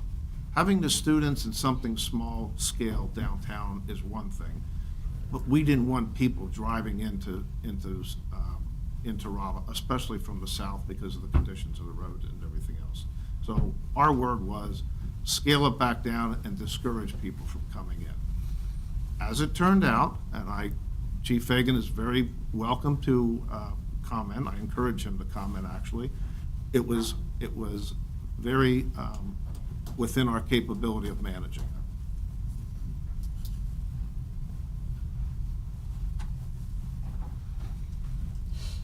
Yes, sir. Thank you, sir. I just want to say that I was very much a part of this decision. And by the time we came up with, we said, do we have this? Do we not have this? Even if we had decided at 8 o'clock that night that we were not going to have the parade, there would have still been a parade. There were thousands of people lined up along that parade route. They would have probably showed up regardless. The people who had the parade, the students who built the floats, who spent a lot of time, they still would have participated in a parade. So it was the decision to go ahead and let them do it, scale back, as the mayor said. But I thought it was more important for us to have the police officers down there to protect the people than to not have them. If we said that there was not going to be a parade, then we wouldn't have had people down there, and who knows what would have happened. Now, the parade happened at about 11 o'clock in the afternoon. And myself, walking around down there, I could tell you that half the people on that parade route were already intoxicated at 11 o'clock in the afternoon. And I can only imagine what would have happened had we decided to cancel this parade. It would not have been a good thing. I had plenty of officers. I use VIPs and I use reserve officers. These are people that were not going around checking on people in our town to make sure that they were safe. I didn't take anyone from that duties that we had. My officers worked, many of them, myself included, 30 hours straight without any sleep because of this thing. And none of us, I walked around downtown during the parade, and then I immediately went back to doing the work at the command post. But the people we had on the route, if you were down there, you would see it, it was my reserve officers, it was VIPS officers. We even used our junior cadets.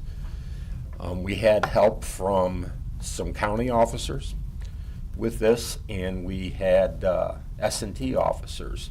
So we didn't take away from working at this, the tragedy that happened in our city.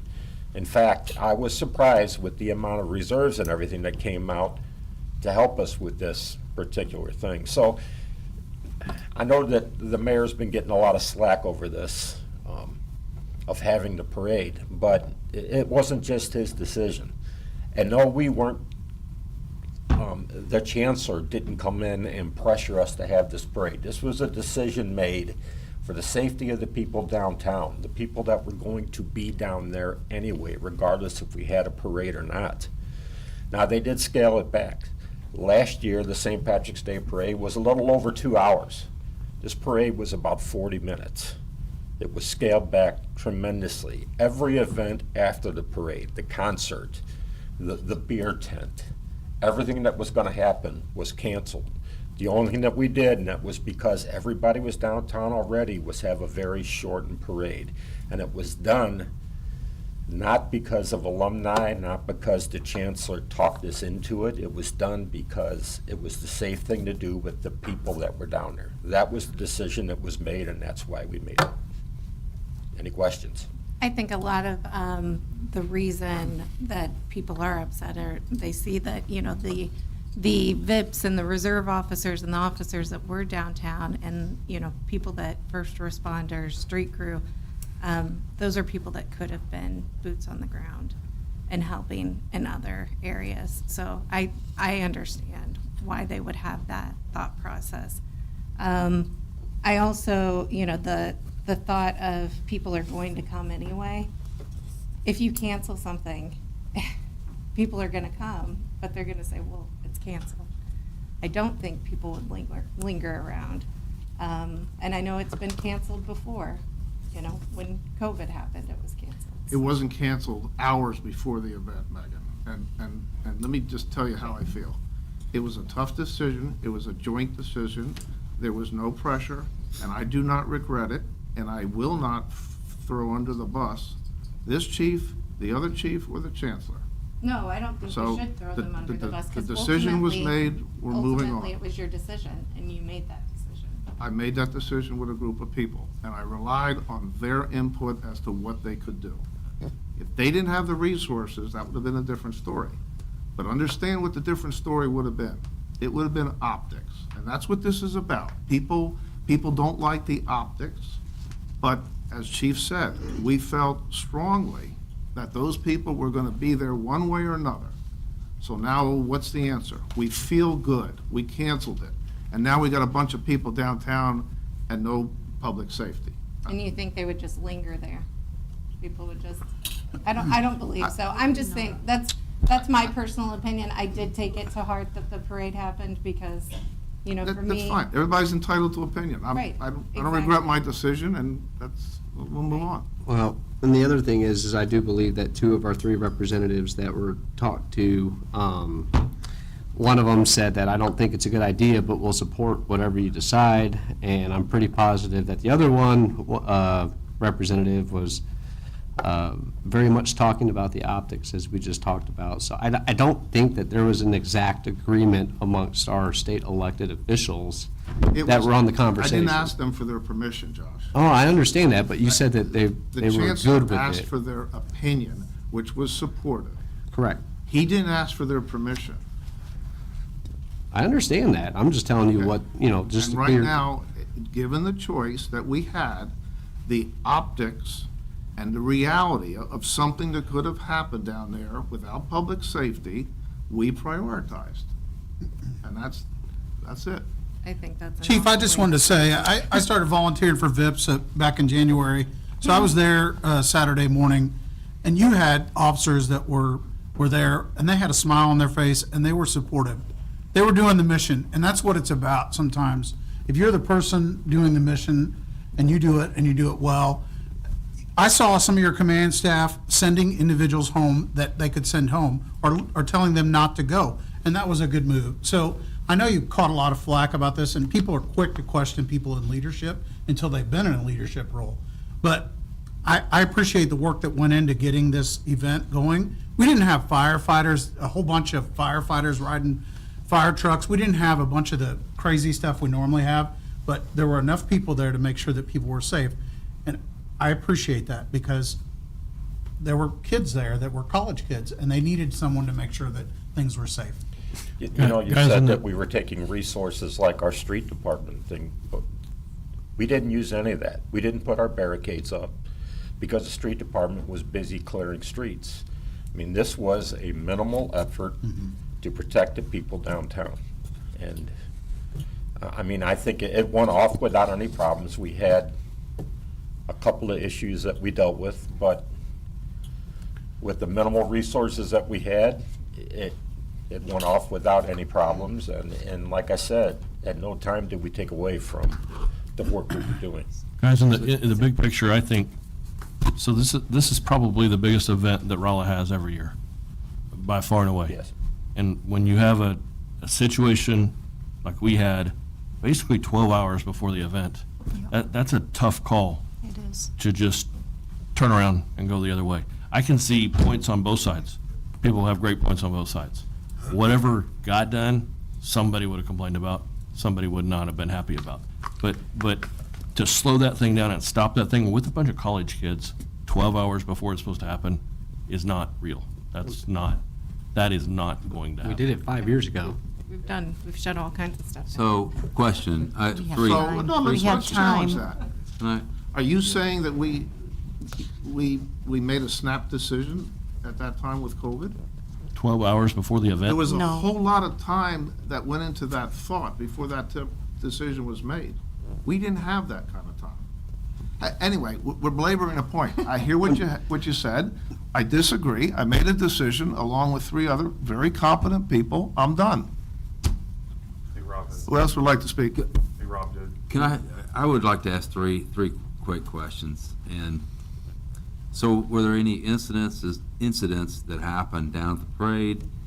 How do you feel like the morale of the officers between toggling and making all this work? And do you feel like any of the community efforts were stifled from doing the parade. Okay. Sorry, but I want That's to get it all fine. out. The officers that worked it, I didn't hear any grumblings.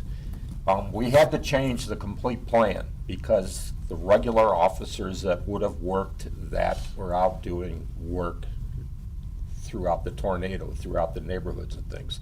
So Captain Nakanishi, he was the one in charge of this thing. He completely redid the plan that morning. And using the people that we had available to work the parade, he made the assignments. That worked out fine. Now, everybody's saying that we took away from finding out if people were hurt and helping people. By that time, at the command center, we had taken the city and divided the city into certain sections. And in every one of those sections, we put a fire apparatus and we put 2 police officers.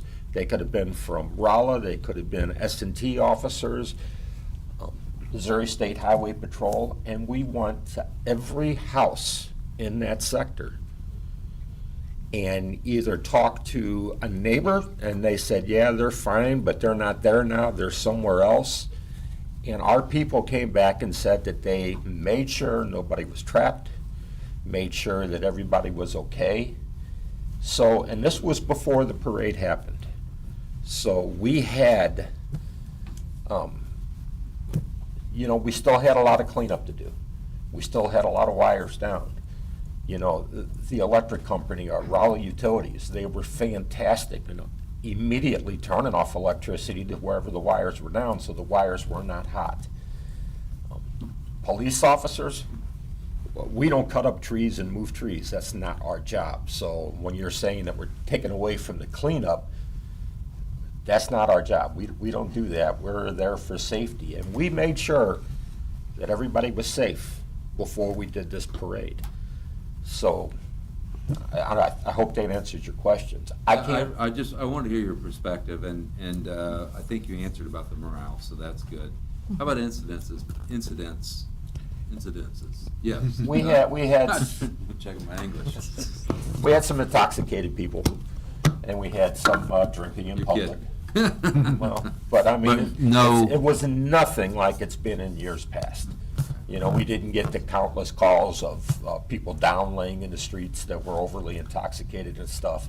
I got to say that after the parade, it really, as far as things on the street happened, it really quieted down. This is cliche, but I speak for, I think, a lot of people when I say thank you, and thank you to the fire chief and the fire folks and all the first responders and everything that you guys did.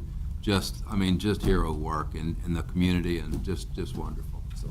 I don't usually praise firefighters because I'm a policeman. I do want to say that, Jeff was the commander in charge there, and he just did a phenomenal job. He had, I couldn't tell you how many fire departments, how many ambulances. We had policemen from everywhere. We just had everybody come to our community that night because he got on the phone and asked for help. And he just was able to corral all of them, put them in different areas, and, there, but for the grace of God, we had nobody hurt. I was speaking to the congressman yesterday, and he said by far Rolla had the worst damage of any city in the state of Missouri, but we're the only city that didn't have any serious injuries or fatalities. So, in that we were blessed, no doubt about that. Thankful.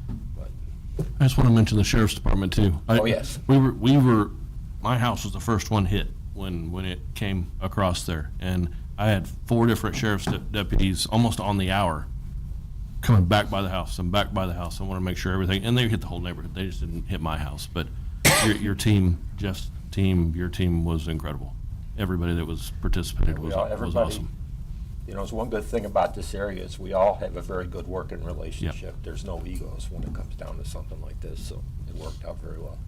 Thank you, Chief. Mayor, I wanted to clarify something. I have no problem with what you guys did at all, as far as the police, the fire, RMU, everybody was amazing on that one. This was a question of a bunch of college kids getting tore up from the floor up, and it felt like a slap in the face to the citizens. I appreciate your question, and I just wanted to appreciate. clarify that Hold on, just hold a on. little. I didn't want Chief mad at me or fire chief. I appreciate the And that question. was not my intention. No, I My know. question was why I didn't take that. it happened. I appreciate the question. I understand the sensitivities. Some people are a little more concerned about Yeah, it came optics to than me, I it am, brought but, me a but my point is this, okay? Unlike the previous gentleman that just came in here and fired an accused and didn't take the time to ask a question. So I thank you for asking a question. I thank you for sitting there and listening to the answer, as opposed to that gentleman who opened his mouth and accused and personalized it. There's the difference. Thank you. One last question. Was the Is city it an easier council brought question? into that decision at all? That was my last question. No. No. What was the question? I've heard that a lot. Was the city that? council part of the decision to have the parade? I said absolutely no, it wasn't. It was, as the mayor said, there were 4 of us. Okay. And, well, it was just, it was decided, it was mostly decided, and I have to be honest, it was mostly decided by myself and Chief Roberts. And it was done and that was done as a safety thing, because we knew, even if we canceled it, we were still gonna have the crowd down there. And we Neither were the still gonna chancellor have- or I would have overrode their recommendation. It wouldn't have happened. Wouldn't have happened. Thanks, Chief. Thank you, Thank Chief. you, Chief, very much. Any other citizen would like to speak?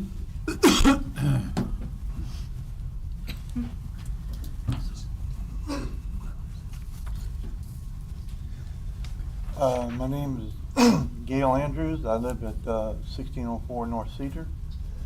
I have a complaint about Sigma Nu. Every Friday, Saturday night for 3 years, they've been blaring their music. I mean, so excessively. They're 4 blocks away, and I've heard them at the 66 station on Bishop. We have across the street as an 80-some-year-old woman. Beside me is 2 women with 2 little children, like 6 and 7. Beside them are 3 children. One's a newborn, and the other's like 5 and 6. On the other side of me is a woman that has like an 8-year-old. I have called every time I've called the city police department, I get the same thing. They have a permit they have a noise permit until 11 o'clock at night. That is absolutely insane. 11 o'clock at night? They don't even have a permit. There's no such thing as a written permit. Nobody gives out these permits. I've talked to the captain, police captain. Last year, I talked to Mr. Rahman. I called Mr. Penner once. And they're addressing the issue. The noise is so loud that we can hear it through our walls. My neighbor next door, he's a college student. He studies nuclear engineering. Personally, I'd like him not to be disturbed and he's studying something about nuclear engineering. You know? I'd like him to get his education, you know. But everybody is just fed up. I mean, nobody can make it tonight but me. Sir, we're very much aware of it, and there are things that have been done and will be done. Chief, do you want to talk about this? It's a concern. It's on our radar.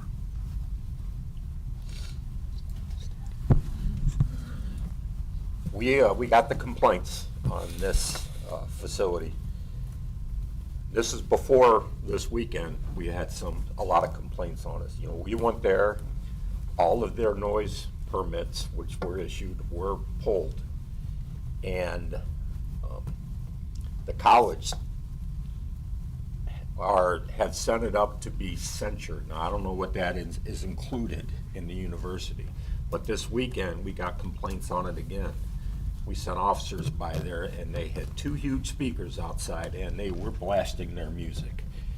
So we told them that their permits were pulled, they had to turn the music down, and there were some people at the university that were told that they were going to be arrested if we got a call back there again.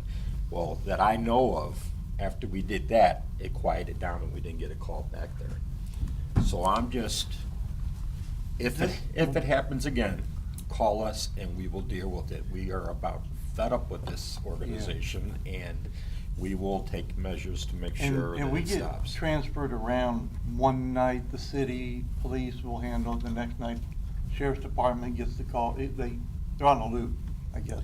S&T gets it, I guess. S&T, I don't understand something about S&T. They were told they can't do anything. They can only ask them.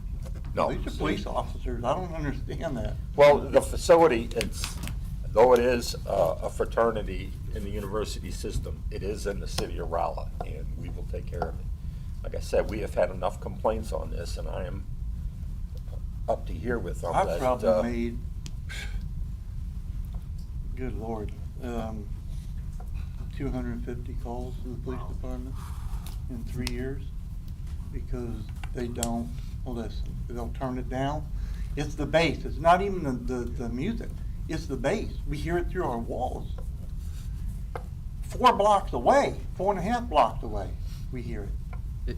It's not even the music, because I don't even hear the music until I walk out of my porch. I mean, my neighbors could tell you what song they were playing. It's so loud. It's gotten so out of hand. But let me say one thing about this too. Unfortunately, you cannot disturb the peace of a police officer. In other words, I can't arrest them for peace disturbance. I can't arrest them for the excessive noise because I can't be the one. We have to have somebody that's willing to go to court for it. I don't think they need to be arrested. I think they need to be fined. There's got to be a city ordinance of some sort that will fine them. I mean, you keep getting a call. After so many times, you should be fined. Explain the process, which I think where he was starting to go. If that's the case, what we do is we issue them a summons. And a police report is written, but what we have to have is a complainant, somebody who is willing to go to court if they go to court. All right, I'll go. Okay? I'm When you call, you just need to let us know that. We get a lot of times with calls on this, is we will get an anonymous call and say the music is loud and we want it to stop. And, now we can go and tell them, turn the music down, and we can. I wrote a complaint 2 weeks ago. My neighbor wrote a complaint. I don't know if Hannah and Raper wrote one. I don't know. I know that Councilman Warren. You're all right. Reached out to the police department and said, basically enough is enough. And when I got that email, I reached out to a captain and I talked to Chief Captain Roberts. last year and he got it shut down. I called the Greek Life, whoever's in charge, and they got it shut down. They made some. Well, they had been, last year. the college Chief Roberts has sent it up to the council and to get them censured, which, if they get put on probation, they could end up losing their charter if it goes Did much you further. not tell me that there's a city ordinance that says you're not even allowed to have noise 50 feet? If you can hear somebody's music 50 feet past their door, that's a violation of city ordinance. So Chief, sorry, go ahead. Go ahead. I'm sorry. When you say that, citizens should say, we're willing to go to court, so are you saying that every time there's a nuisance type issue, that's what citizens should be saying is, hey, by the way? If they want a summons issued and us to write a police report for it to go to court, we have, on not everything.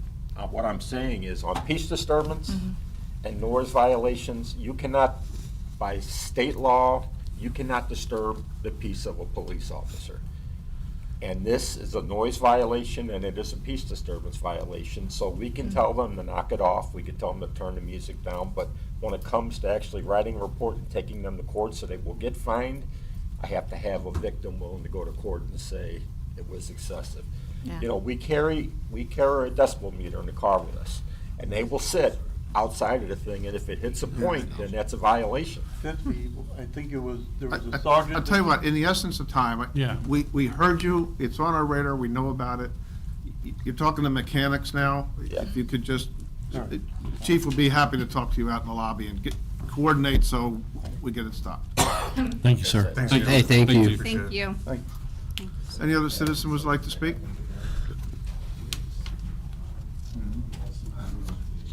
Mayor or city council comments?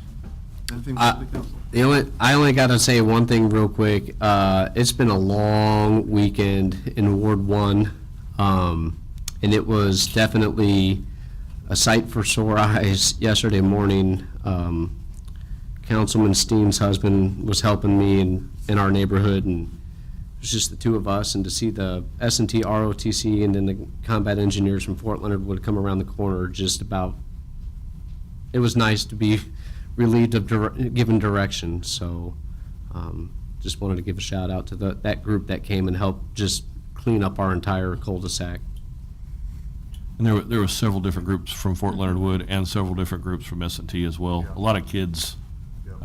It was just awesome to see the community and everybody that pulled together. We've had a lot of outside entities, not to talk about here, but on Wednesdays, I'll ask Chief Bream to just give you a sampling of the entities that brought people and equipment, and it was amazing. And at midnight, if you walked outside the command center, there had to be a couple of hundred people there, between police and fire and rescue, and the ambulances were all lined up, fully staffed, ready to go. It was, as I said when I started, it was a real proud moment.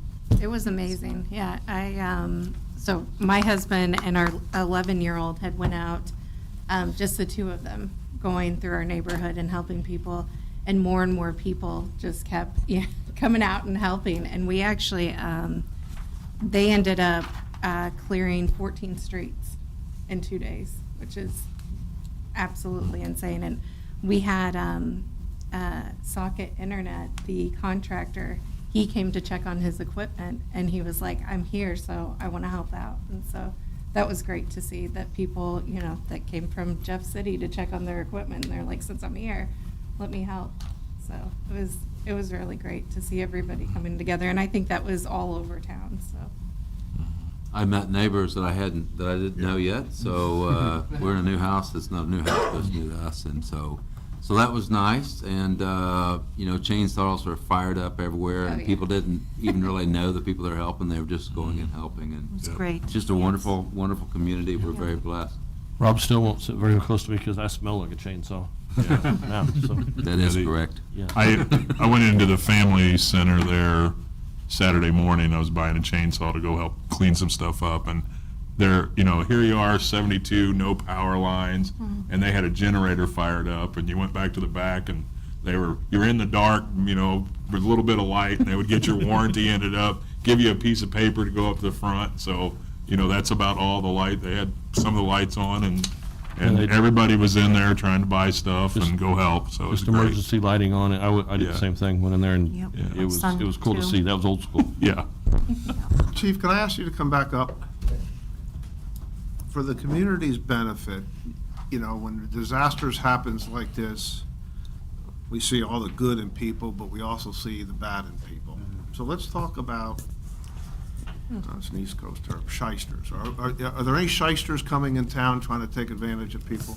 No, we haven't noticed any yet. What we did have, though, is people calling saying they were with FEMA, and they wanted to give you a check. So in order to give you a check, you had to give them your bank account information. Lord. And if somebody calls you and wants any of your bank account information or your personal information, it's a scam. Don't give them anything over the phone. There is not a federal agency that will call you on the phone and ask for this information. We had several reports of that. There was one organization we were given a heads up on, saying that they would come, saying that they were going to charge you $200 to clear your trees in your yard, and when it was done, they would say it was more work than expected, and they would pressure you to give them $500 or something. We were told they were going to come into our town for this. They never did. They never showed up. Not yet. Not yet. We have a volunteer the command post set up at Big Lots parking lot where volunteers go. We have between 350 and 500 volunteers showing up every day to clear people's yards and things, and they're not charging a penny. So if you need, a yard cleaner, some elderly people, a person that needs their yard cleaner, needs help, call the command post, and we'll get a crew out there to do it for you, and it's free. There's no need to have to pay some companies to do this when we have so many people willing to do it.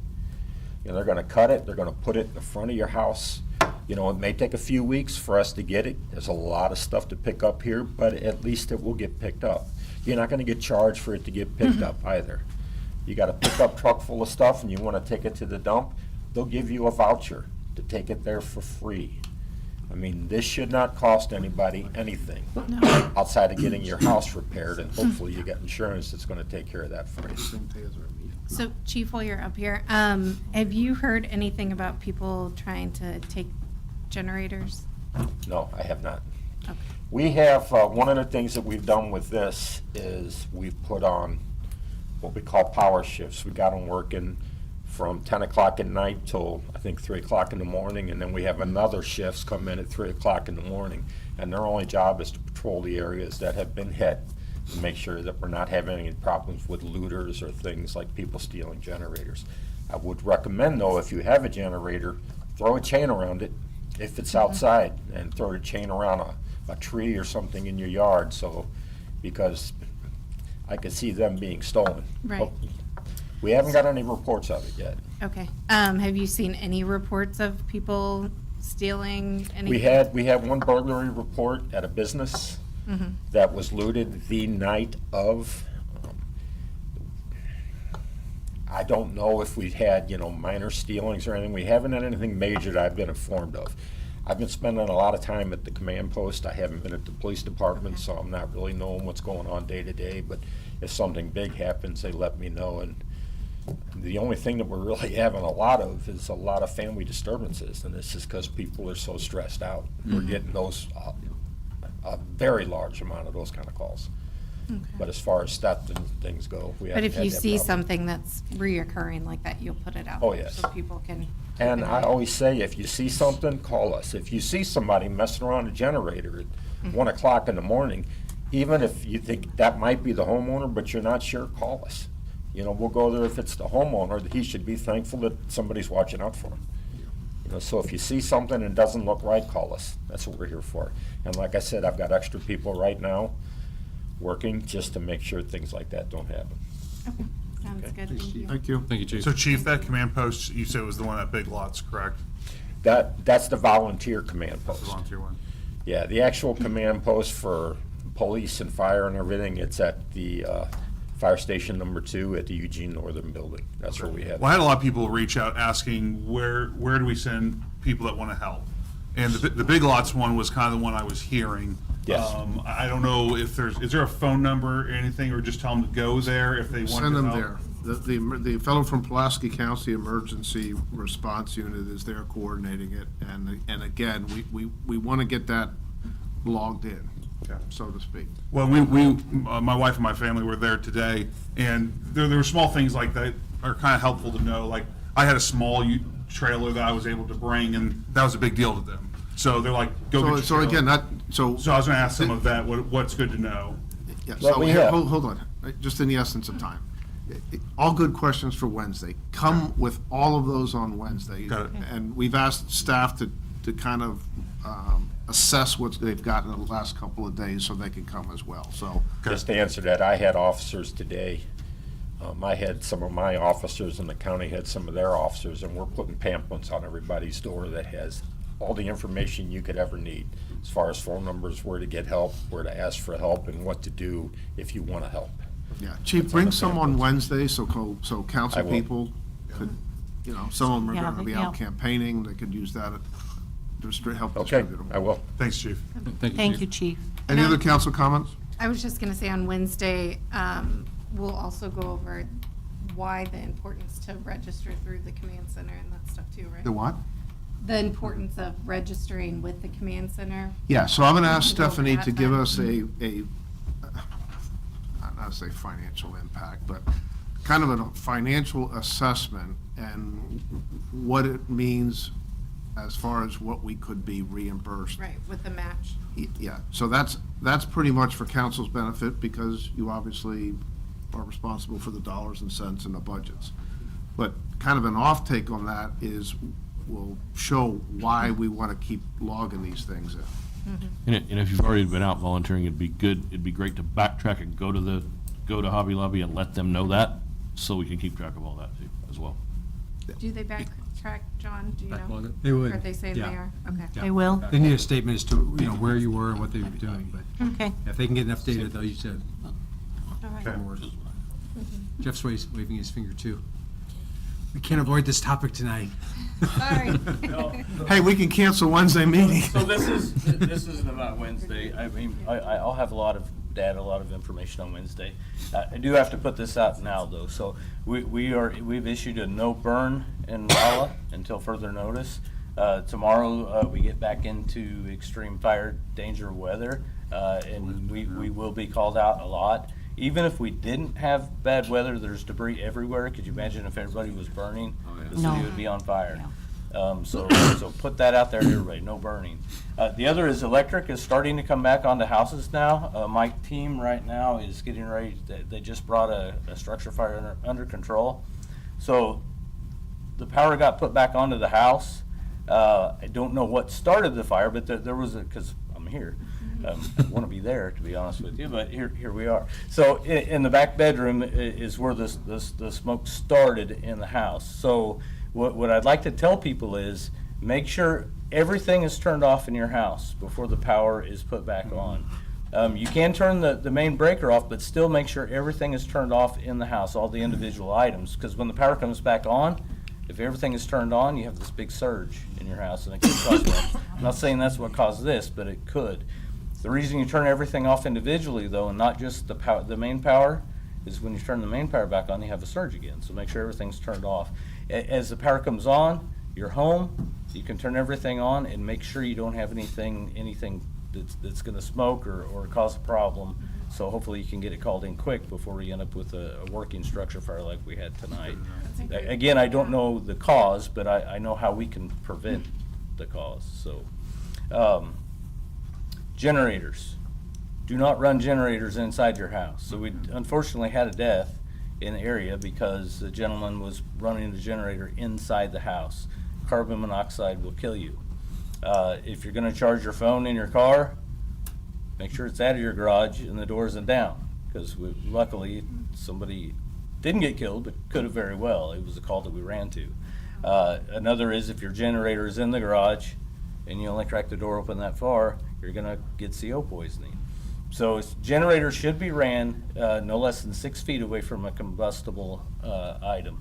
You have a hot exhaust, I mean, you're going to cause a problem. So 6 feet away from anything combustible. When you refuel that generator, make sure the generator's turned off and give it a chance to cool down. Because if you spill gasoline on a hot muffler, you're going to cause another fire. So these are just some little advice that I've seen that we need to avoid, and they're highly avoidable. So hopefully we can kind of get that word passed around. People are still trying to burn. We have 20-mile-an-hour winds tomorrow, 20 to 30-mile-an-hour winds tomorrow. Basically, the conditions we had before the tornado is going to start happening again tomorrow. And I was sending fire companies all over the state that day before that call. So we're going to start getting busy again, and we're already too busy. We don't need to be busy because people are having controlled burns and 30-mile-an-hour winds with 10% humidity. It's just not smart. The other thing I noticed that with the power off is I noticed that my battery backups on my smoke detectors needed to be replaced. So, yeah, because actually I had to replace them at home last night. My wife was happy about that. She said, these things keep chirping. What's the problem? So, yeah. Thank you, Chief. See you Wednesday. Yeah. Any other council comments? Thank you, Chief. Thank you, Chief. Comments for the good of the order? We've got our next council meeting is going to be Monday, April 17th. I should say the next full council. 7th, I'm sorry. Just to reiterate, Wednesday night, we have a workshop at 5:30 in this particular office here. council meeting on the 17th. John, you want to talk about cleanup?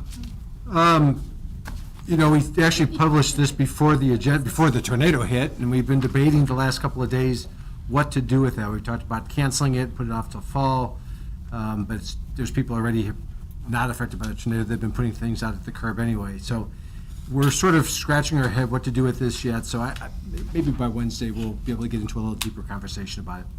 Okay. We'll in essence be doing a storm cleanup for the next several weeks that will overlap with this, and that's the difficulty of doing this. So. We have one item under closed session dealing with sealed proposals. Is there a motion to go into closed session? I'll make a motion to go into closed session. No? I was going to do my little blurb. Oh, We'll do a roll call vote.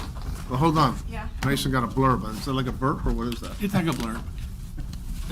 Before we go into closed, I gave you all each one of these brochures. This is our, what we call COT, or city elected officials training. And so it's open to elected officials and also employees. And since Rolla has been so kind as to give us a facility to teach this, it's free for all of you all and all the city employees. It's a great kind of crash course in, city government, how it's supposed to work, what all the laws are. So if you haven't been to one of these, I would definitely recommend it. If you have, it's sometimes good for a second one. Thank you. That's really good. Was there a motion and a second? Yes. Yeah, motion and a second. Roll call vote. Steen, Yes. Turbin, Yes. Penner, Yes. Wildman, Yes. Steven, Yes. Walsh, Yes. Johnson, Johnson, Kessinger, Yes. Jackson, Yes. Fredley, Yes. Pond, RD, that is one wild shirt you're wearing there.